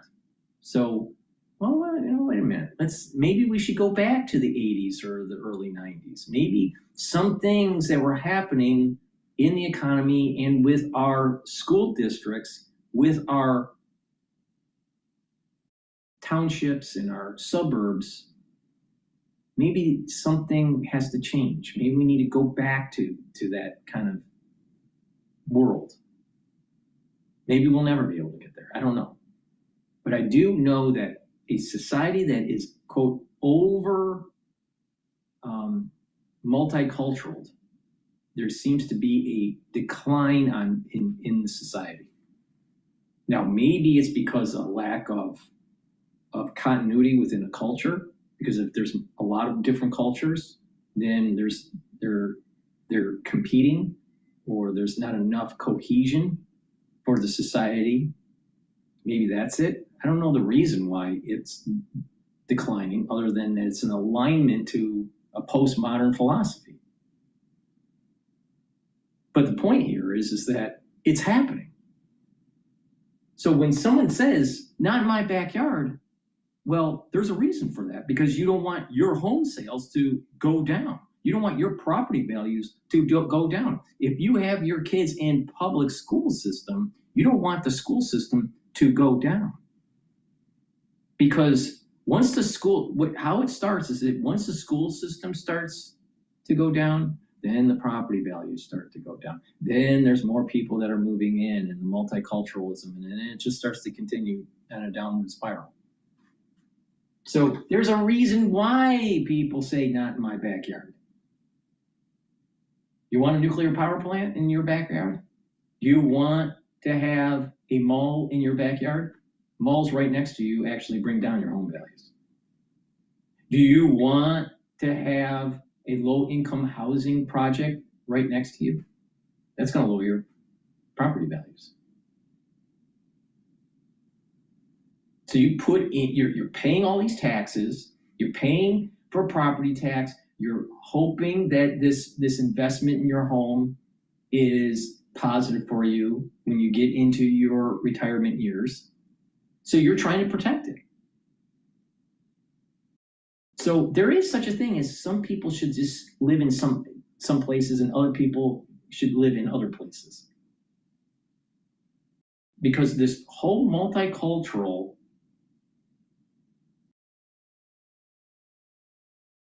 diversification within the society doesn't seem to bring the society better. It's not making it better. If that was the case, then why isn't the school systems better? Why is it continuing to fail? And with this whole postmodern alignment, even the teachers, they're super liberal, they got blue hair. Do you want your kid to be taught by a blue-haired liberal? Do you want your kid to be going through elementary school seeing all that crap? Do you think that they're going to be better citizens when that teacher, day after day, year after year, where that whole teaching cohort is a bunch of ultra liberals with blue hair and pushing gender fluidity? You think that's going to be healthy for the society? It's not. Something changed in the United States, and it happened around 1995. I would say that there was a sweet spot in terms of economic activity for most people, and stability within suburbia was in the 80s to about 1995.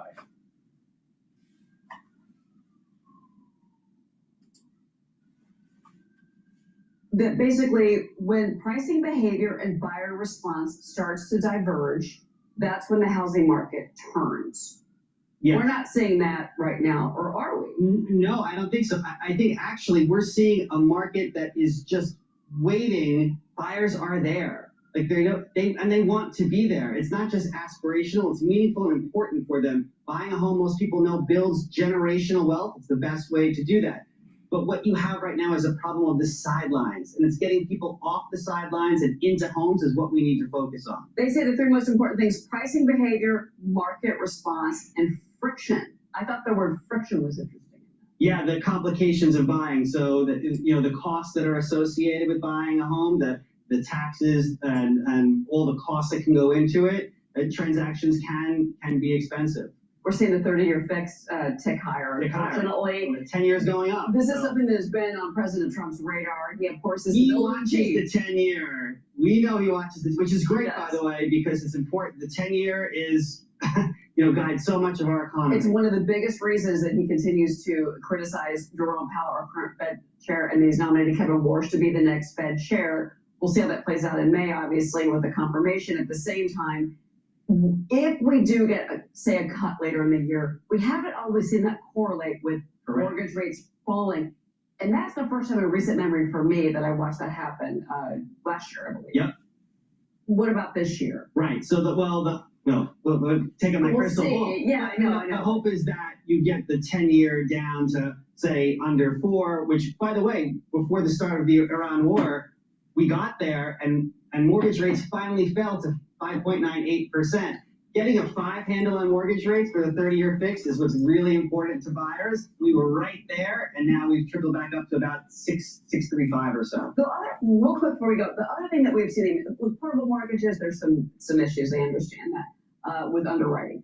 50-year mortgages didn't really appeal much to banks for some reason. But at the end of the day, regulation, pulling off the regulatory burden on new home building, that's something that the EPA and Lee Zeldin is doing and have been doing. That seems to me to be kind of the trick to get more supply in the market. Well, we need to go fast. We also need to realize that even if you allow builders to build fast, there still may be local opposition because of NIMBYism. Right. So this is a whole government holistic approach to solving this, and there's lots of moving parts. There is a lot of moving parts.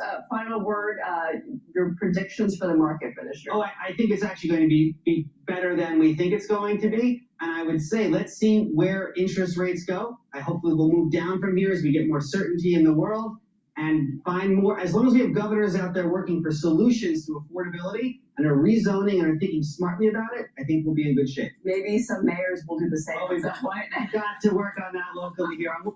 Please go to my store, the-studio-reykjavik.com. Get the resveratrol. This will help with youthful gene expression, improve your mitochondrial health. It's going to bring down free radicals because it's an antioxidant. Gets rid of senescent cells. Your skin will improve because it improves your basal layer. Resveratrol is super important to help with slowing down the aging process. Stacks really well with C60. Lignans also brings down inflammation and soaks up free radicals, helps the immune system and the endocrine system. And by doing that on a regular basis, you're improving your cardiovascular health, your immune system, and your brain function. You want to keep that inflammation down. Vitamin B complex. This will help with your mitochondria. The electron transport chain within the mitochondria is going to improve, and you're going to have more ATP. The first 4 B vitamins help with that. Your cellular metabolism will improve. You'll have more energy, and vitamin B12 helps to protect neurons. Super important. Take this if you're 40 years of age or older. Super important. And probiotics. Probiotics are super important for your gut biome. All right? By improving your gut biome, you're going to improve your skin. But you're also going to improve your metabolism. You're going to improve the health of your liver and your brain, the health of your gut. You're going to reduce leaky gut syndrome, which will reduce allergies. Also, by improving your gut biome, you're going to be able to absorb your nutrients. You're going to be able to get rid of that brain fog. You're going to be able to sleep better. And by sleeping better, you're consolidating memory, detoxifying your central nervous system. A lot of people are like going, improving your gut actually helps your brain? Yeah. Amazing how that works. Please go to my store, the-studio-reykjavik.com. This is the veggie cap version of the probiotics. You can also get the powdered version on my store, the-studio-reykjavik.com. All right, let's listen into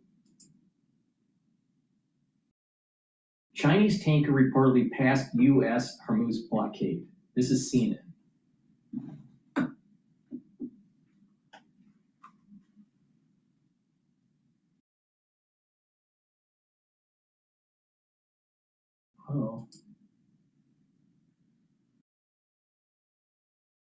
Get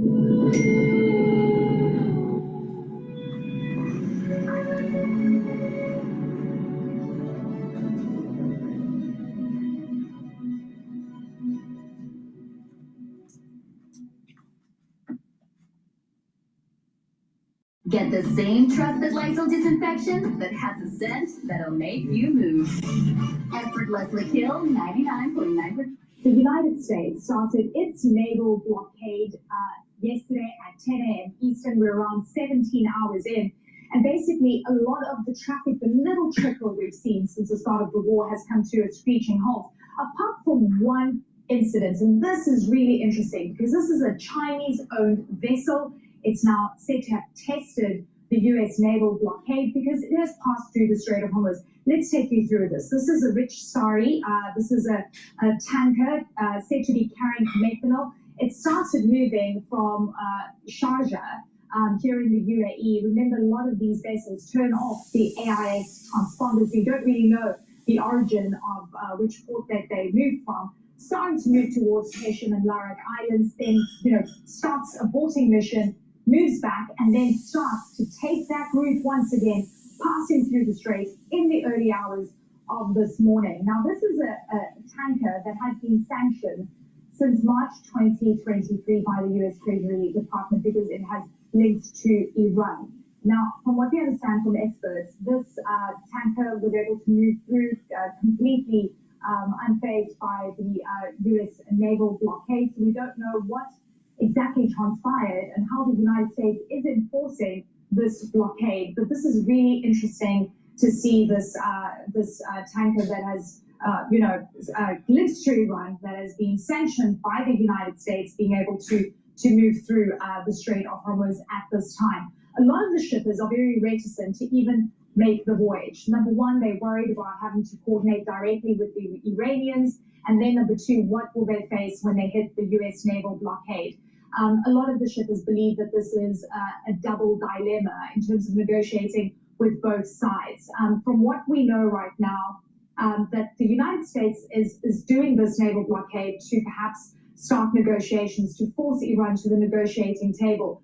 You'll remember that a lot of the revenues that Iran is getting right now at the start of this war had to do with the toll that they were charging these shippers, Rosemary, and then importantly, the Iranian oil that was being sold. And if you look at some of the tanker traffic since the start of the war, it has been dominated by Iranian-linked vessels and also vessels that are friendly to Iran. So the United States and President Trump has been very clear about this, that any vessels, any shippers that have paid that toll fee could face indictment. And you have an interesting bar chart here showing just how much the traffic plummeted since the start of the war. And you've seen a trickle throughout the over 40 days that we've been facing this conflict. In total, 453 vessels have transited the strait since February 28th. And importantly, just to give you a bit of a perspective, normally 130 vessels pass through the straits on a daily basis. Richard Mead is the editor-in-chief of Lloyd's List Intelligence, and he's with us now live from London. Richard, good to see you. You and I have been talking consistently since the start of the war, and there's been really interesting developments, specifically over the past few hours. After the U.S. naval blockade came into effect, we saw one Chinese-linked tanker that was sanctioned by the United States since 2023 transiting through the strait after initially had backed out and then moved through once again. What do we know about the rich story and whether it was challenged by the U.S. Navy? Well, at the moment, we know very little. It's still moving, which suggests that it hasn't been challenged by the US. To be clear, we're not entirely sure that this was laden with Iranian crude. It's been used as floating storage for a while. It entered back into the Gulf about 10, 12 days ago, from memory. And then it was heading out of the Gulf this weekend and did a bit of a U-turn at the point that Donald Trump announced the blockade. It then made a break for it last night and has exited. Now, this is, as you say, a sanctioned, falsely flagged ship. It is nominally fraudulently flagged to Malawi, but we know it's a fraud. this probably would be a target, but it seems to have got out. We've also got a number of other shadow fleet tankers, one of which is sanctioned, heading in. So it's going to be interesting to see how the US responds to this. But right now, the vast majority of shipping is not moving on either side. Yeah, so give me a sense of what shippers are telling you. There's a lot of confusion about who to negotiate with. On the Iranian side, it's been very clear, coordinate directly with Iranian forces. Now you've got the US naval blockade. Is there any appetite to move through the Straits, even if vessels are not at any Iranian ports or Iranian territorial waters? Right now, no. And I keep telling you, uncertainty is reigning across the shipping industry. Yeah. That goes in peaks and troughs. If you'd asked me just before the weekend, I would have told you that there were at least half a dozen ship owners that were preparing their ships to move out. And we did see probably the busiest period of activity in terms of transits through the Strait over the weekend. Around 30 ships transited. The shutters then came down. And as far as I can tell from most mainstream ship owners with their tankers still inside the Gulf, absolutely no appetite to move right now until they get some clarity. For those that were looking to get in, they are again waiting to see what happens over the next few hours. You've got a double blockade essentially. Yeah. You've got the US essentially blockading Iranian-linked tankers, and then you've got the existing restrictions and threats. And if you do engage with the Iranians, are the US going to get you, and vice versa? The shipping industry is stuck in the middle right now. Yeah, At Car and Driver, we tackle the hard-hitting questions. Can a car keep clicking on the first try every time? Does the parking camera catch what you don't? Will the back seat survive soccer season and snack time? Because somebody's got to find out. Car and Driver, the key to every car.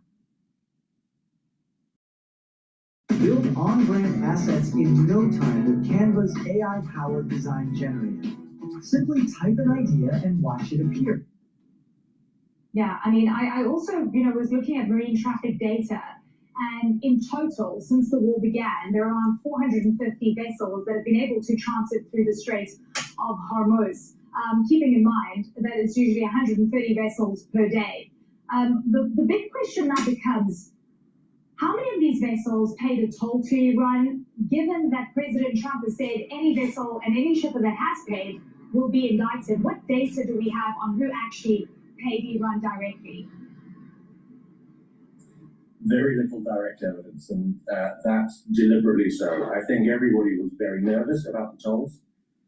Essentially, the money that was being paid was going directly to the IRGC, which is designated as a terrorist organization by certainly the US and the EU. No Western shipowner is going to want a paper record of that, and we know that settlement was being done in yuan or crypto. So I think probably there's a few nervous ship owners that we know to have paid. But I would stress that the vast majority probably haven't paid. I think you're looking at a three-tier system. There's the Iranian ships themselves. Obviously, they're not charging their own ships to go through. There's the ones that got through with diplomatic agreements. So the Indian government has been absolutely clear that they definitely did not pay for any of their tankers to get out. And there are similar agreements with lots of other countries. There are a small amount that we know to have settled at least a fee. Now, in some cases, that was a large fee, around $2 million for a couple of tankers that we know about. In some cases, this was being passed off as an administration cost, more in the tune of around $150,000 to $200,000. So I think probably there's going to be a few nervous questions as to how some of these ships got out, but that's for tomorrow. Right now, it's a question of what happens immediately and how we get the vessels moving. Yeah, President Trump wants to see the Strait opening up. Do you think that putting in a US blockade is going to have that effect? It's a little bit early to tell, I think, as I say, right now, nothing is moving. So I think to that extent, it is having an impact. But we know that there's a couple of ships heading in westbound. We don't know whether they're going to try to get into Iranian ports. We've just seen that there's one heading eastbound using what we call a zombie number. These are essentially tankers using identification of ships that have been scrapped years ago, trying to falsely give themselves an identity. will be interesting to see whether the US Navy intercepts any of this. I think we're really now just waiting to see what the actual action is and the enforcement strategy from the US side. All right, Richard Mead, really great to have you with us. Please go to my store, the-studio-reykjavik.com. Get the structural nano silver toothpaste. All right. There you go. This has no fluoride. This will help to neutralize, super important during the cold season, but you should be using this toothpaste every day. It'll whiten your teeth, freshen your breath, help with the health of your gum line, reduce inflammation at the gum line, and with good oral hygiene, you can help improve your cardiovascular health and your valvular health. Super important, especially when you're older. Take it, use this every day, get a few tubes of this for your household. This is the best toothpaste that you're going to be able to get. Yes, it's a little bit more expensive, but it works better. And get the structural nano silver gels. You can get it in the tube form or the quick dispenser form. Have some at work, have some at home. You never know when you need it. It's dual purpose. You can use it as a daily skincare.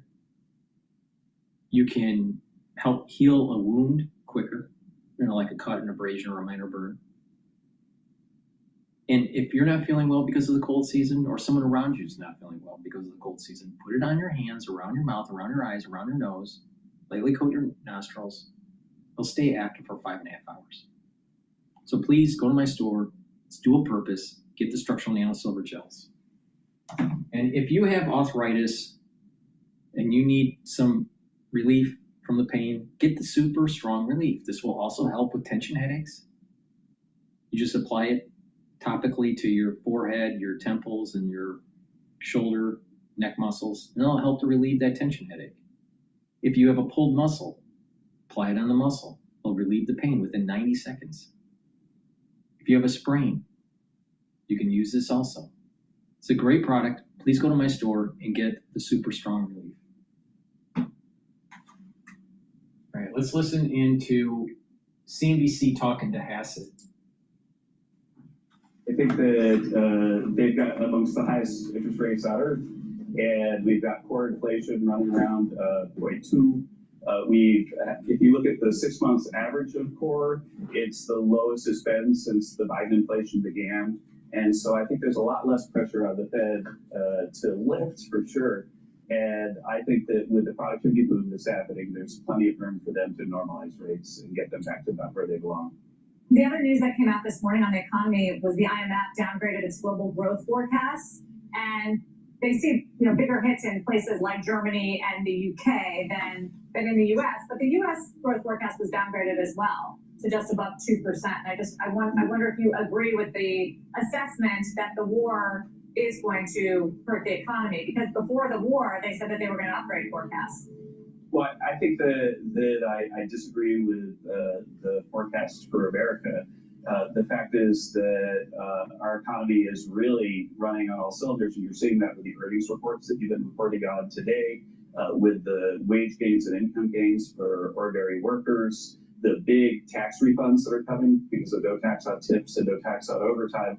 All of those things are big positives for the U.S., as is the case that we're the world's largest oil producer. So while it's very frustrating to go to the pump and see what the price of gasoline looks like, the benefit for oil producers and workers in those industries is significant enough that the GDP effect in the U.S. is much smaller than anything that you would see if you look at, say, an Asian economy or even in the UK, where because of their Green New Deal type policies, they more or less stopped producing oil. And so I think the U.S. is insured against the significant downside because we produce so much oil. Yeah, and that's reflected there as well. And we'll leave it there, but obviously we'll continue the discussion with you. Thank you for taking the time today. Good to see you, Kevin Hassett from the White House. And tomorrow we will hear from Treasury Secretary Scott Bessent along with other top CEOs at CNBC's Invest in America Forum here in Washington, D.C. You can tune in here or CNBC.com for the highlights as they happen. We're excited to bring all of that to you from D.C. tomorrow. David. Thank you, Sarah. Still to come right here, the CEO of IonQ, fresh off a new award from the Department of Defense. That stock is up as you see double digits. We're back. Trend Tracker is sponsored by CME Group. So we're going to go back to Bloomberg here. sort of, mince no words about, in his words, it being stupid for Tesla to sort of bring cars to market that are lower priced, because in his mind, every day is going to be the day that Tesla sort of flips a switch and is able to render its cars capable of driving themselves. I think regulators are extremely skeptical of that, in part because, those days keep, coming and going without that capability really being ready to where, people behind the wheel can actually tune out and not pay attention to the system that Tesla sells as full self-driving, which just has not lived up to the name yet. Yeah, I mean, there's two components to that, right? The fact that a switch could be flipped on that and whether regulators would allow it. Technologically, whether we're there yet and whether the regulators have given that the okay. Do consumers want that? And that's a great question too. I think, some consumers absolutely, and you will see. I don't think so, because it's going to be so costly that people would rather drive than have all this extra tech in their car. I think actually less tech is going to be the trend, not more tech. I think people are going to realize spending $100,000 for a vehicle that'll drive itself is not worth it, especially when it's not as robust and the vehicle longevity isn't there. So people are going to say, why do you need all this tech? Really? Do you really need the iPhone that you have? You only need a fraction of what the iPhone provides. You don't need it. There's going to be a point in time where people will want less tech. There's going to be a point in time where it's about minimalism with some level of luxury instead of minimalism with no luxury. But to get there, to get that minimalism with some luxury, you can't be overburdened with purchasing things that are over-teched out. And our society, do you really need all this tech in a car? You don't. It's totally unnecessary. Absolutely, totally unnecessary. But we'll see what happens. But I think that there's going to be a feedback loop because of the cost of these vehicles. The cost of these vehicles is because of all this tech that's in it. You take that out, you radically change the cost of the vehicle. You can't even buy a baseline model without having it over-teched out. All right, let's see here.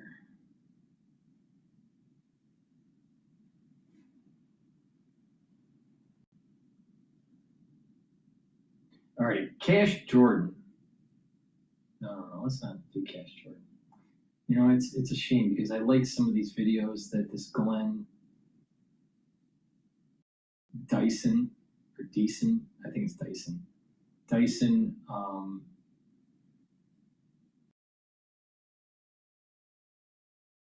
does, but his videos are too damn long for me to critique it for the show. Let's see here.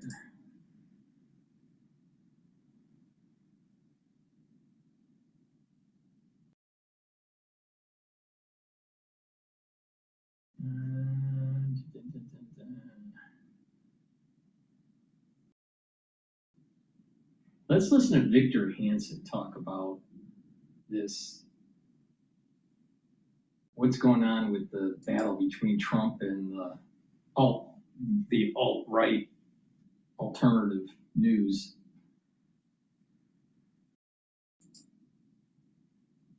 Some potty mouth people here, Victor. This is Donald Trump. Well, there's some podcasters of infamous being potty mouth. So here's the headline: Trump goes off on nut jobs. Tucker Carlson, Megyn Kelly, Candace O, and Alex Jones over Iran war criticism. I think this is from the New York Post.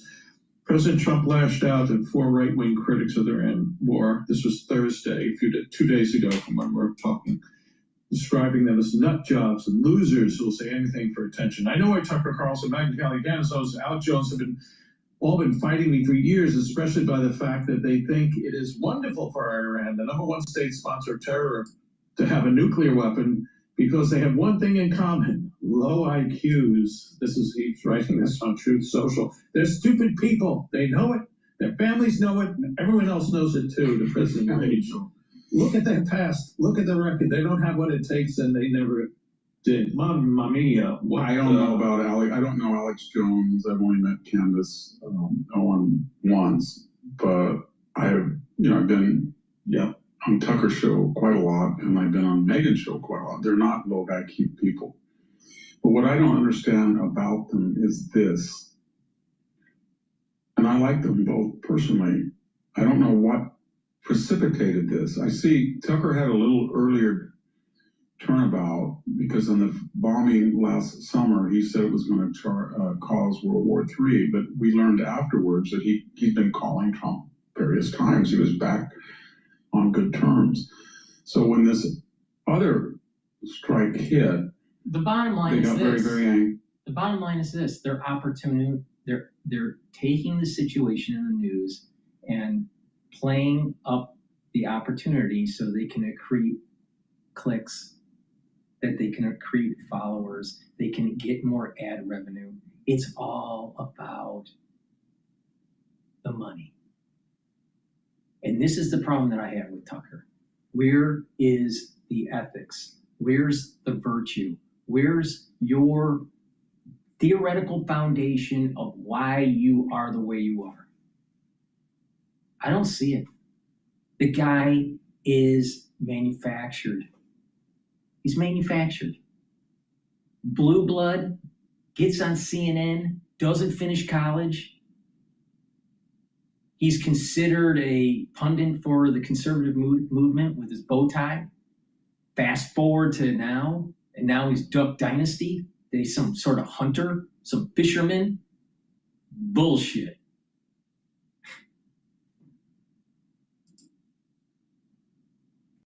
And Megan gave a long excursus that she was sick. She had an expletive, that I watched that clip. It was F this and SH this. But she was very angry in Trump's existential threat to civilization. But I think Trump's term existential threat. See, you got to remember, Megyn Kelly's living high on the hog now. She's got a lot of money coming in. She's more popular with her podcast than she was on Fox News. Now think about this for a second. She's living high on the hog. She needs to keep the money coming in. She can't let that go down. And there is a huge base out there that is America First pacifist that listens to her. Okay? So she's playing up to her base like she's always done. So she's fake. She's not about virtue. She's not about something that she really believes in, because she tosses in the wind based on wherever the money is. Tucker's the same way. He's the same way. So what's happening is that, like I said, these individuals, especially in the ultra left in American society, are going to have they're going to eat themselves. They're going to the tail is being eaten, right? Because of what was happening with the protests going on after October 7th of 2023. All right, they were aligning with terrorists. They were aligning with Hezbollah and Hamas. All right? Well, now you have the ultra-right doing something very similar. The ultra-right is literally aligning with keeping the Iranian regime afloat, continuing it on, saying that going in and trying to overthrow the theocratic regime in the IRGC is bad. It's going to cause World War III. Well, it's going to be a lot worse if we don't take the lessons learned from Sharon. Sharon regretted not killing Arafat on the battlefield. He could have killed him, I think it was 1968, on the battlefield. He let him go. And Sharon regretted it. Now, Sharon ended up being the prime minister of Israel and ended up having a stroke and then he was in a coma for a very long time. But if he acted instead of being fearful, he would have prevented the PLO and a lot of the terrorism that took place in the 70s, the 80s, and early 90s.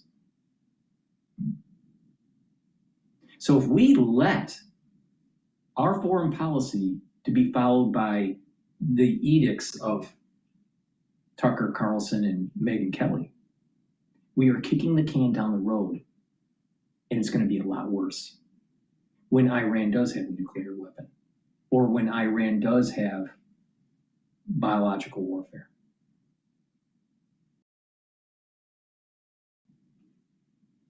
What are we going to do then? It's relatively easy to do it now. Now, other presidents could have done it, but were afraid.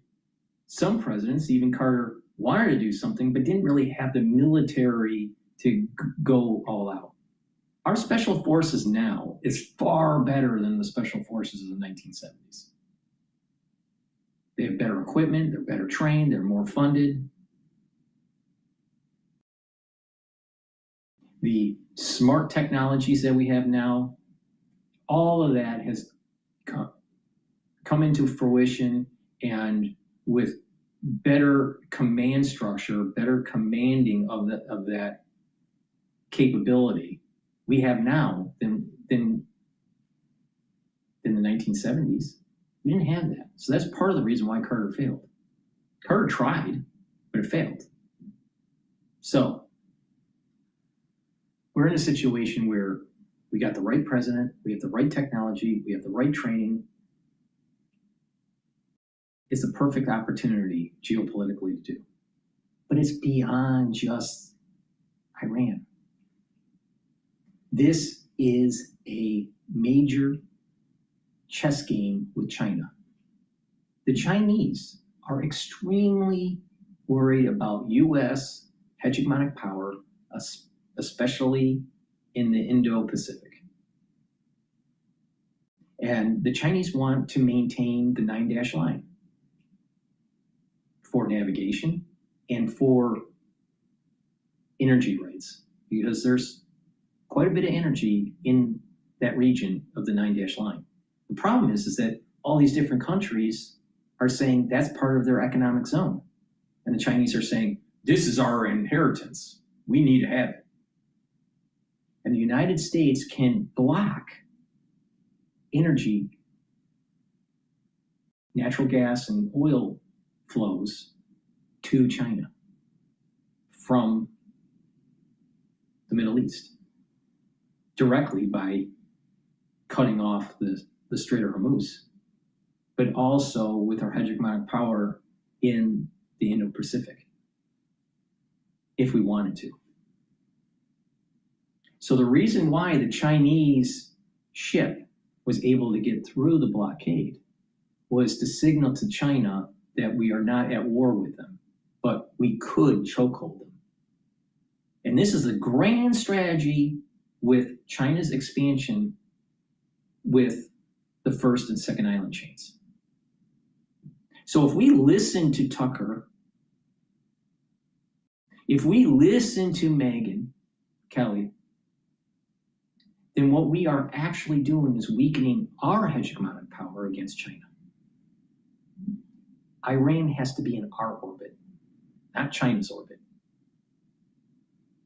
So in essence, I agree with Trump.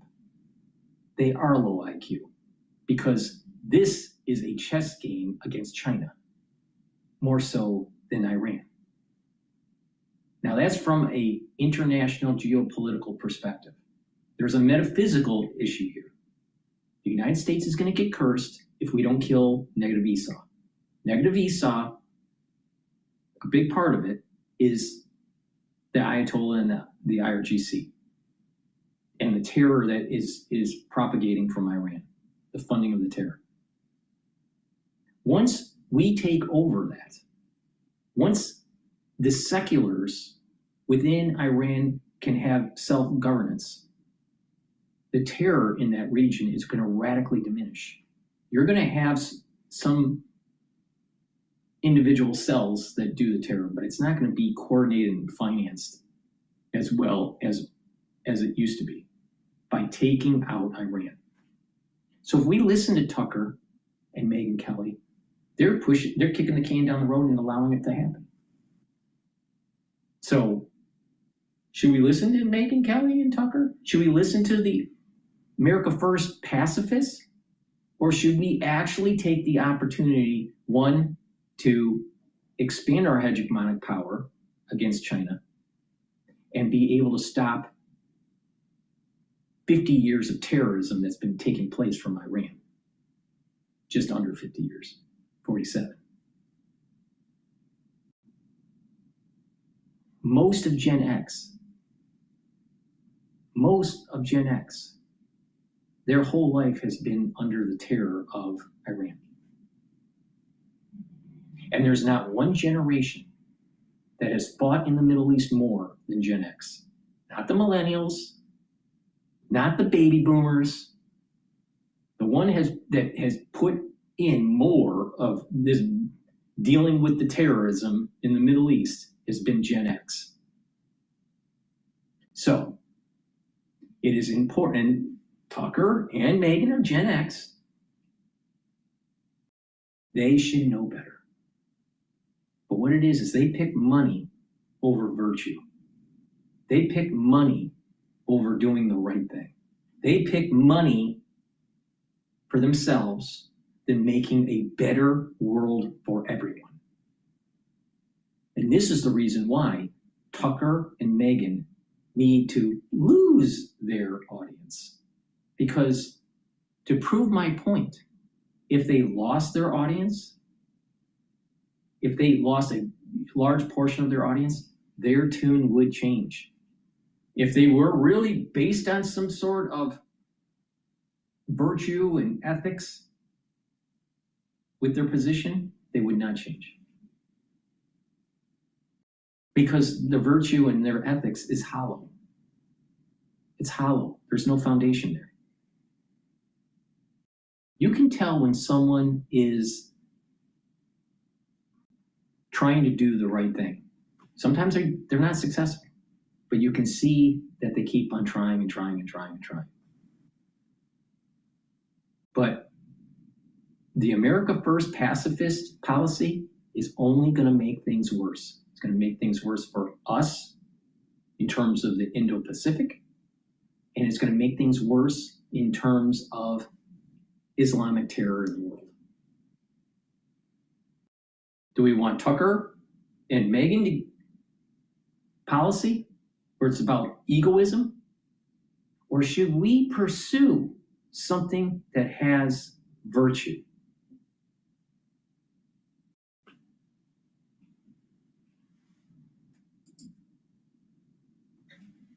People, I think, and Tucker said it was, satanic or something on Easter to do that. No one of their caliber would believe that Trump was going to wipe out the entire civilization of Iran. That's just my last point. My last point on this particular subject here. Trump meant taking away modern society. Modern society is ability to move around, so you take out their bridges. Another part of modern society is electrification. If you don't have electricity, you're in the 1600s. Everything breaks down in society. Especially, just think about not having electricity for 2 weeks. Everything in modern society starts to break down. Now imagine having it like that for months or years. That's what Trump meant.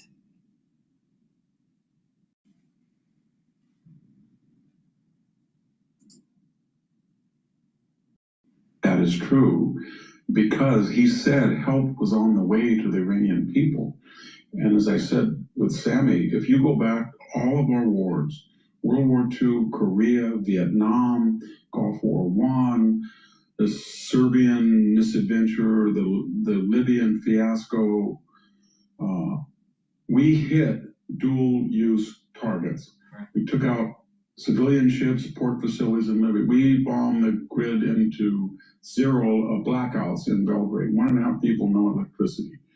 We destroyed every bridge on the Danube. First Gulf War, Saddam didn't have any infrastructure. TV, radio, power, fuel, you name it, we wiped it out. So Trump never has done that. He's taken out one bridge. And the reason he hasn't done that, last time he bombed for 24 hours, is he thinks he wants a dividend of this campaign to end and be a revolt of the people.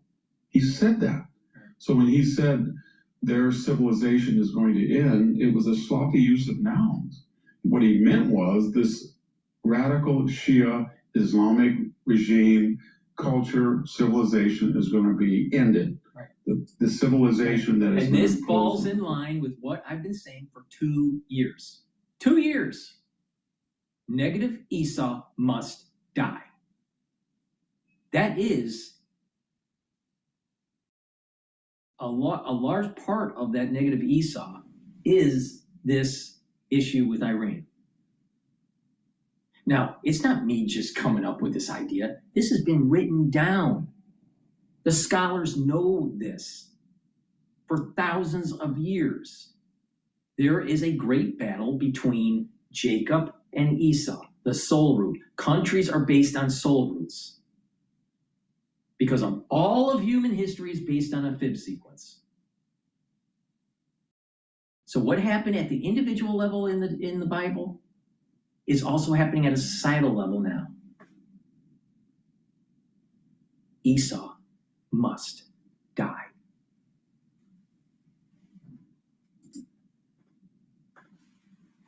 People, that's what he meant.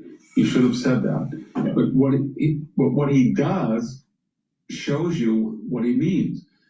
Megyn and Tucker would have had a good case if this.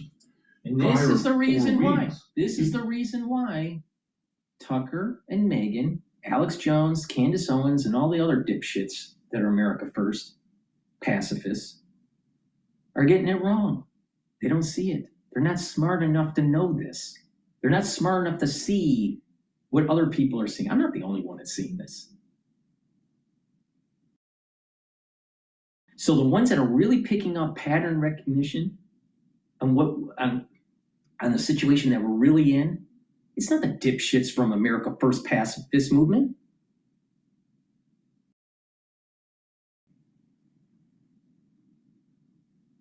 So Trump's not wrong on this.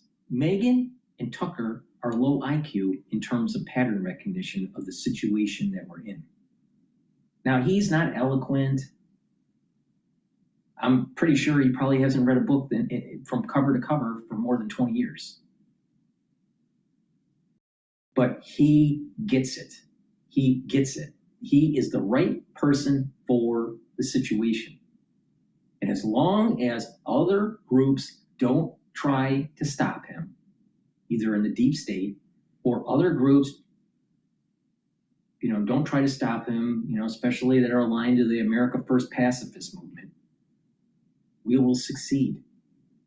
But if we don't, if he doesn't do this, do you think that blessing that he had, where that bullet just missed his ear, do you think that was just for him? Or do you think that was for something bigger for the world? I mean, let's just be honest. I mean, think about that for a second. He is the right person. He was been given a blessing. He's been given, this is your chance to move mankind in the right direction. He fails. If we as a country fail because of the America First pacifism, we will be cursed. And I'll give you the date that it happens on. It's going to happen on September 11th, 2026. The curse is going to start, and it's going to start running rampant within the society all the way through October of 2027. So September 11th, all the way to the first week of October 2027. We have to do this right. And everyone in this world, everyone, the ones that are the America First pacifists, even people that are more gung-ho of destroying the Shia theocracy in Iran, we're all at fault. Everyone in this world's at fault. But we have an opportunity to set in motion a better future for generations. And the Ayatollah, this theocratic regime, must fall. Must fall.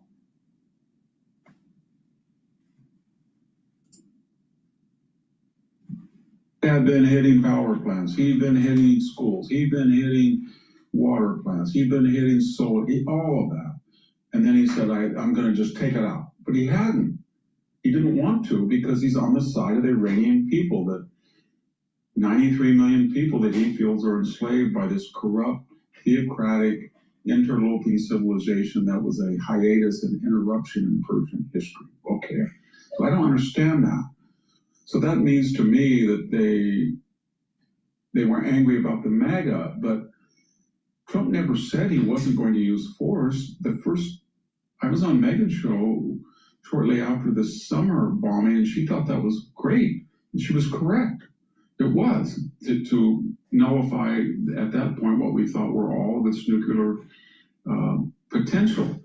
So, and then when you look at what he's done, Soleimani, Baghdadi, bombed ISIS, took out Wagner Group, got rid of Maduro, bombed last summer, and bombed. They all have one thing in common. This is longer. And what's the thing in common? Except for Maduro, there's no boots on the ground. There's no door-to-door fighting in Fallujah on the enemy's terms. There's no Helmand province going into villages and never knowing who's going to shoot you, friend or foe, or green on green, or whatever you want to call it, soldiers on the Afghan army shooting us. There's none of that. It's an air campaign. And yes, it is now getting close to 40 days, if not beyond. But that's not a war. That's not 20 years in Afghanistan. That's not 8 in Iraq. That's not even 72 days in Serbia. It's about what the first Gulf War, I think, was 42. So they know it's not a forever or endless war. It's a Jacksonian preemptive deterrent act so that these they don't have nuclear tip missiles pointed at the West. And as we said before, they're not sending billions of dollars to these Ring of Fire or Arab terrorist proxies, Hezbollah, Houthis, and Hamas.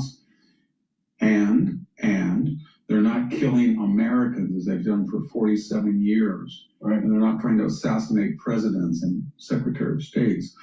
So it was long overdue, but what I'm getting at is, finally, is they know that.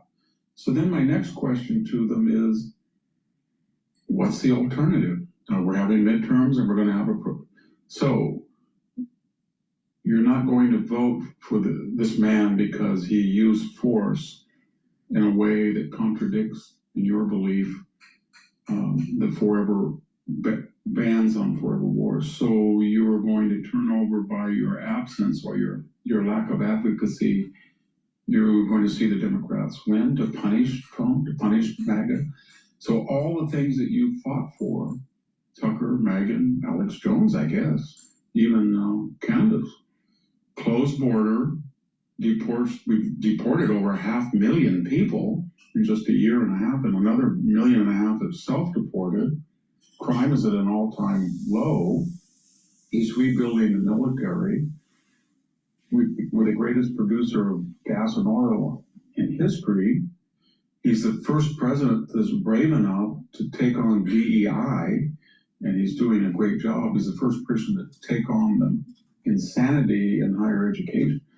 So what I'm getting at is he's done 85% of what they want. That's Megyn's agenda. That's Tucker's agenda. That's Candace's agenda. But on this one topic, it's so egregious, apparently it not only nullifies all of that other, but from what I understand, they're gone. Because the America First pacifists are absolutists. just as crazy as the ultra-liberal. And our society is at a crossroads. We have to stop this division in this country. If we don't, we will lose. We will lose our prosperity. Now, what is written down more than 2,000 years ago, I would think takes precedence over Tucker Carlson's opinion. What was written more than 2,000 years ago supersedes Megyn Kelly's opinion.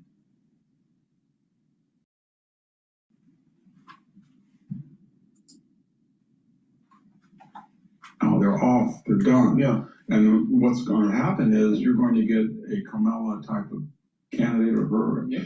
And the alternative is DEI in your face, yeah. Revenge DEI, revenge open. Think about that. America First pacifists, absolutists, will give the House, maybe even the Senate, to the Democratic Party, which will definitely make Trump's administration's power radically diminished. He's not going to be able to do much in his last 2 years. And so they made it worse. They made it worse because why? Why did they do this? Because they had virtue? No. Because they had some sort of moral high ground? No. Because of money. Because they wanted more ad revenue, because they were playing to the base of their audience. And this is the reason why I keep on asking the question, 80% of the people in the United States, do they really deserve the freedoms that they have? And the answer is no. 20% of the country moves forward. 20% of the people in the country is what moves the country forward. 80% is just riding on the coattails of the 20%. 80%. 80% of the country doesn't deserve the freedoms they have.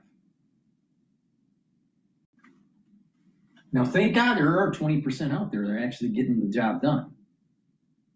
But Megyn Kelly, Tucker, America First pacifism isn't the 20%.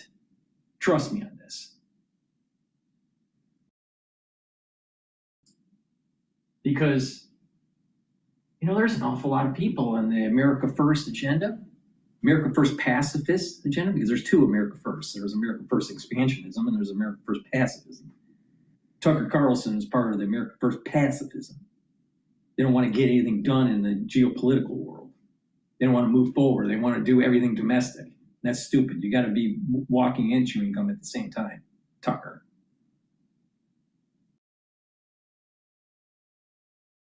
So their America First pacifism is going to make things worse. They're going to let in the Democrats, and then all of a sudden you got more postmodernism, more DEI, more multicultural, more illegal immigration, more erosion of your property. Thank you, Megyn. Thank you, Tucker, because you're so smart. This is what Trump meant. You're stupid. Because you think you're so smart, you end up doing stupid things. You break it. Because you thought you were so smart and you had virtue and then you're going to be a pacifist.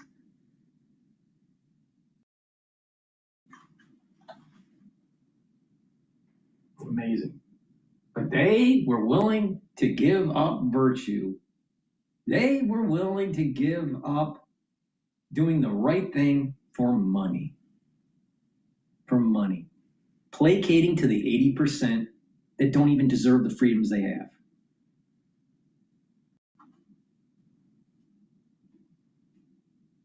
Let's listen to Fox News. Iran issues stark retaliation threat. No part will be safe. 6 minutes ago. Still, Megyn, you think we're supposed to be placating to the Shias, the Shia Islamic regime? I don't think so. I don't think so.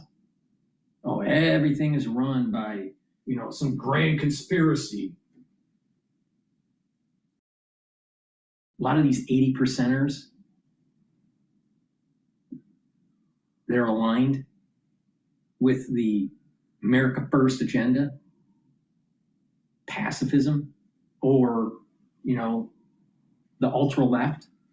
I don't know how much. I would say maybe 50%, maybe 50% of the 80% is, crazy right wing, and the other 50% are crazy left wing.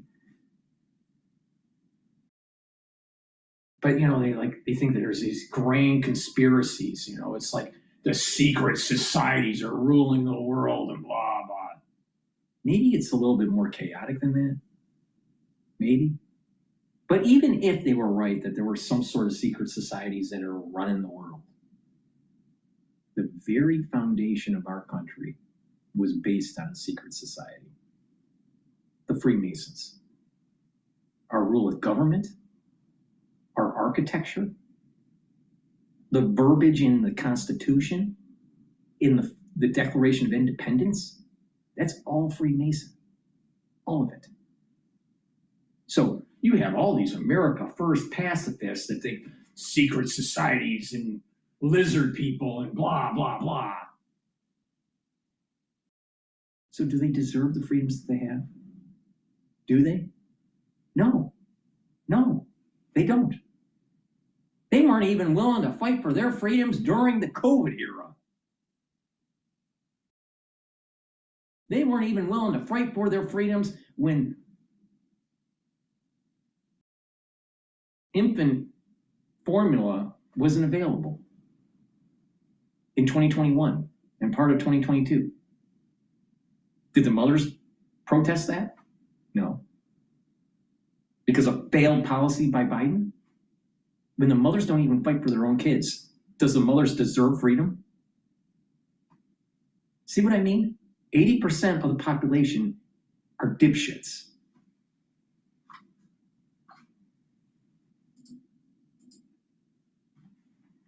Leader in this space, it doesn't seem like it'd be an issue, but you never know. I think what's interesting about all of this is, while this does kind of help Amazon accelerate its ambitions to be a big leader in satellite, SpaceX still, light years ahead of it, has way more satellites in orbit. Amazon hasn't been able to launch as many as SpaceX, so that will be something else that it has to do. And Paul, I was just noticing that Globalstar CEO is Paul Jacobs, the former CEO of Qualcomm.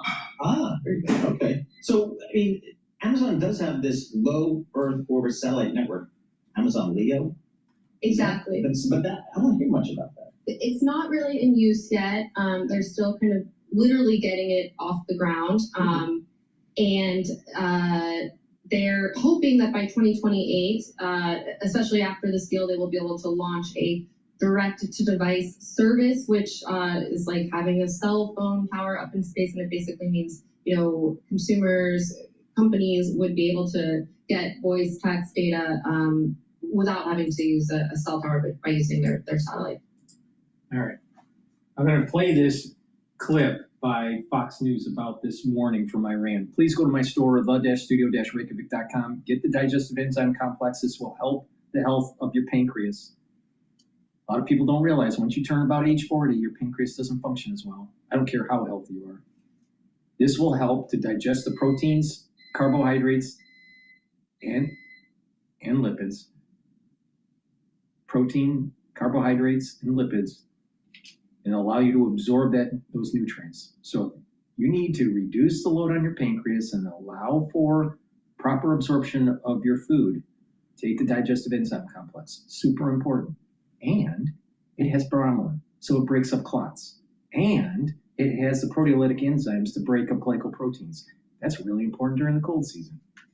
That's the reason why I told you to take it in 2020. But then you have other doctors out there that are starting to say, well, just take bromelain to break up clots. Yeah, no shit, Sherlock. Olive leaf extract. Olive leaf extract is dual purpose. It's going to bring down inflammation, and it's going to help you to control your lipid profile. It's going to help with your cardiovascular health. It's also going to help with your immune system. Super important. And with better cardiovascular health, you will improve your brain function. Why? Because you have better brain flow to your hippocampus. Collagen. Collagen is designed to remodel your joints either because you have a sports injury or you have arthritis. All right? Now, what this will do is remodel the cartilage and also remodel the cushioning of the joint. It will block certain enzymes that are tied to eroding the joint. So you want to block those.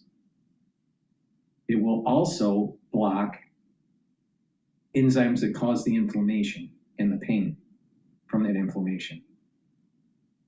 So if you want to improve your joint health, if you want to help to remodel those joints because of arthritis or a sports injury, take the collagen.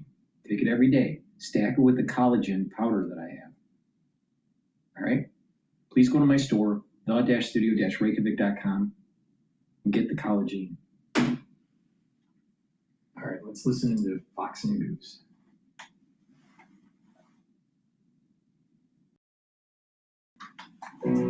Today is day 2 of the U.S. blockade of the Strait of Hormuz, and President Trump warns that any Iranian ships challenging it will be eliminated. Matt Finn is live in Dubai with the very latest for us. Matt? Good morning, Ainsley. So far, no reports of any major incidents or confrontations out on the Persian Gulf behind me where that American blockade is happening. Now, Fox's Lauren Simonetti reports that a Chinese-owned ship passed through the Strait of Hormuz today with the U.S. blockade in place. It's an oil and chemicals tanker that was turned back yesterday, the first day of the blockade, but got through today with success. Now, this tracks with what the president and CENTCOM is saying, which is that the entire Persian Gulf is not blocked. Rather, the U.S. is preventing ships from entering or exiting Iranian ports. An Iranian military spokesperson has been threatening possible retaliation for all this, writing, "If the security of Iranian ports is threatened, no port in the Gulf or the Sea of Oman will be safe." The latest report this morning from the International Energy Agency says continued attacks on energy infrastructure here in the Middle East and ongoing restrictions to tanker movements throughout the Strait of Hormuz has led to the largest fuel disruption in history. Initially, these deep cuts in oil came from the Middle East, had a huge impact on sectors like jet fuel. But if things remain as is, this new report says scarcity and higher prices will persist. Ainsley? Okay, thank you, Matt. Experts are warning that gas prices are likely to jump up again this week as the U.S. blockade on the Strait of Hormuz does go into effect. And oil prices nearly hit $100 a barrel. Vice President J.D. Vance says he understands Americans are feeling pain at the pump. Well, you know, the president said, Brett, that yes, gas prices are higher. Yes, energy prices are higher. First of all, going down. Energy's going down. Where we've never had the terrible energy prices that we had of the last administration. So we come at this from a position of strength. But Brett, absolutely, we know the American people are hurting.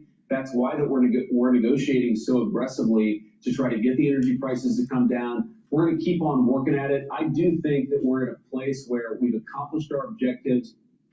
And joining me now is Charles Payne, host of Making Money on Fox Business. We need to make some money to pay for the gas, right? We have to make some money, absolutely, yeah. Thanks But, for you know, I got to tell you, yesterday oil went up to 105 West Texas Intermediate, closed under 100, 97 today. You're going to see them come down really a lot. And by the end of the year, they could be at around $72 a barrel, and I think maybe $3 a gallon. So this thing wraps up within the next 2 or 3 weeks. I think this will be a flash, cost spike that was worth it because we're going to get something I call the peace dividend. That's going to be a multi-decade, great Pax Americana for all of the world. So you think it's going to go down? Because the president, you heard him on Maria's show over the weekend, he said, I don't know, it might not by the time midterms. In fact, we have that soundbite, and I'll get your reaction on the other side. It's $93 a barrel. It could be the same or maybe a little bit higher, but it should be around the same. I think this won't be that much longer. No, I think he's being conservative, and again, if this wraps up in a couple of weeks, I'm saying oil prices will be around 73 at the end of the year, and gasoline $3.10. How does it wrap up? I agree with that. What do? We have to go in and get the enriched uranium and then it's over? Yeah, well, it seems like they were really close, very close in this last round, and there's a lot. Iran is very eager. I know so many people out there rooting against America. Unfortunately, a lot of American media and so forth, but we have just absolutely crushed them. And the idea you have a little bit of guerrilla warfare, that kind of thing, as your final stands. There's this old meme with a door with a lock and a Cheeto holding it in. That's what they're down to right now. Listen, we like to resolve it. Everyone liked to resolve it. But now with this blockade, the economic damage on top of what's already happened to Iran, they can't sustain it. It's costing Iran $435 million per day. Right. Here in America, average gas prices, the current price today, $4.11. Last week it was $4.14.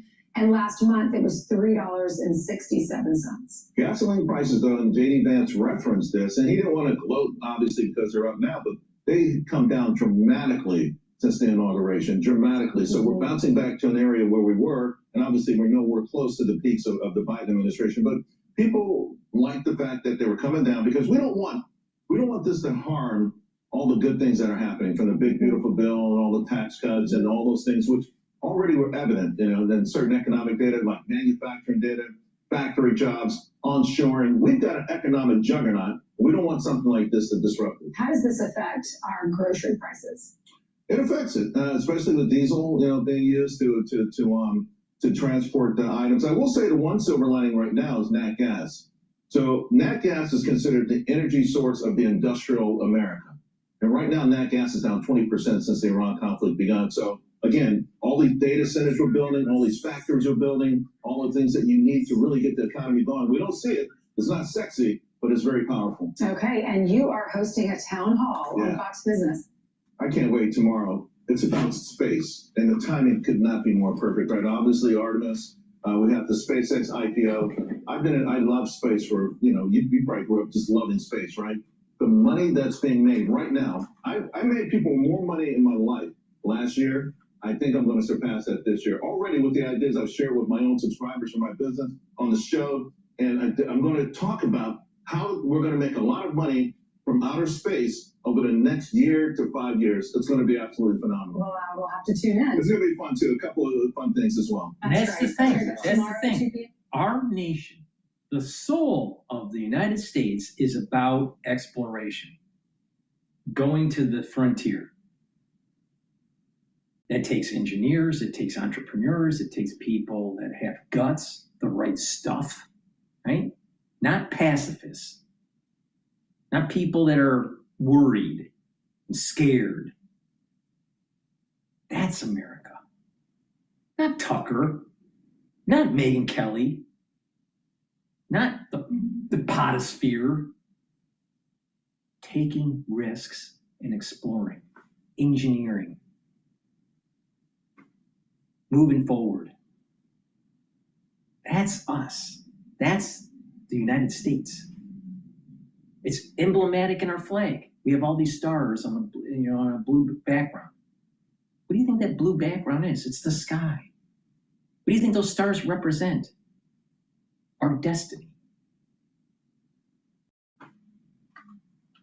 So Megyn and Tucker, they're not part of that. They're not of that ethos.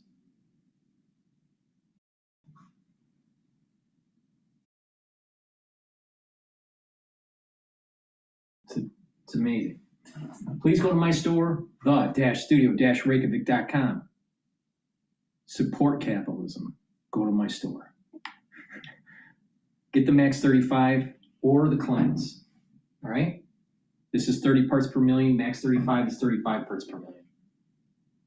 Take a teaspoon a day, either one, whichever one you want. Take a teaspoon a day, swish in your mouth, gargle about 20 seconds and swallow. What this will do is improve the health of your oral cavity and your oral pharynx, maintain your mucosal barrier, help the health of your epithelial cells, and it will help to boost up your innate immune system. It will neutralize. That's super important during the cold season. And if you're not feeling well or someone around you is not feeling well, take a tablespoon or two a day. And then once everything's all clear, then go back to your maintenance dose of a teaspoon a day. I've been doing this protocol for more than 6 years, every day. Every day. So please go to my store, the-studio-reykjavik.com, get the Max 35, and a great way to stack Max 35 or Cleanse is to stack it with C60. That's going to help to soak up the free radicals. Take the turmeric, ashwagandha, lignans. That's going to help to bring down inflammation, help to boost up your immune system, and help with your cardiovascular system. And stack it with the Boomer Boost. That's going to rev up your energy levels and your metabolism, help with your cardiovascular health, your musculature, your brain function. Also, stack it with the multivitamin that's easy to digest that I have on my store and the probiotics. That's a very powerful stack to slow down the aging process. So please go to my store, the-studio-reykjavik.com. That's the end of my broadcast. Thank you for listening. I greatly appreciate it. But I come from a line of thought that the United States is an exploring country that's been blessed. It's been blessed because of the entrepreneurship, the risk-taking, and this idea of exploration. As long as we do the right thing, we'll maintain that blessing.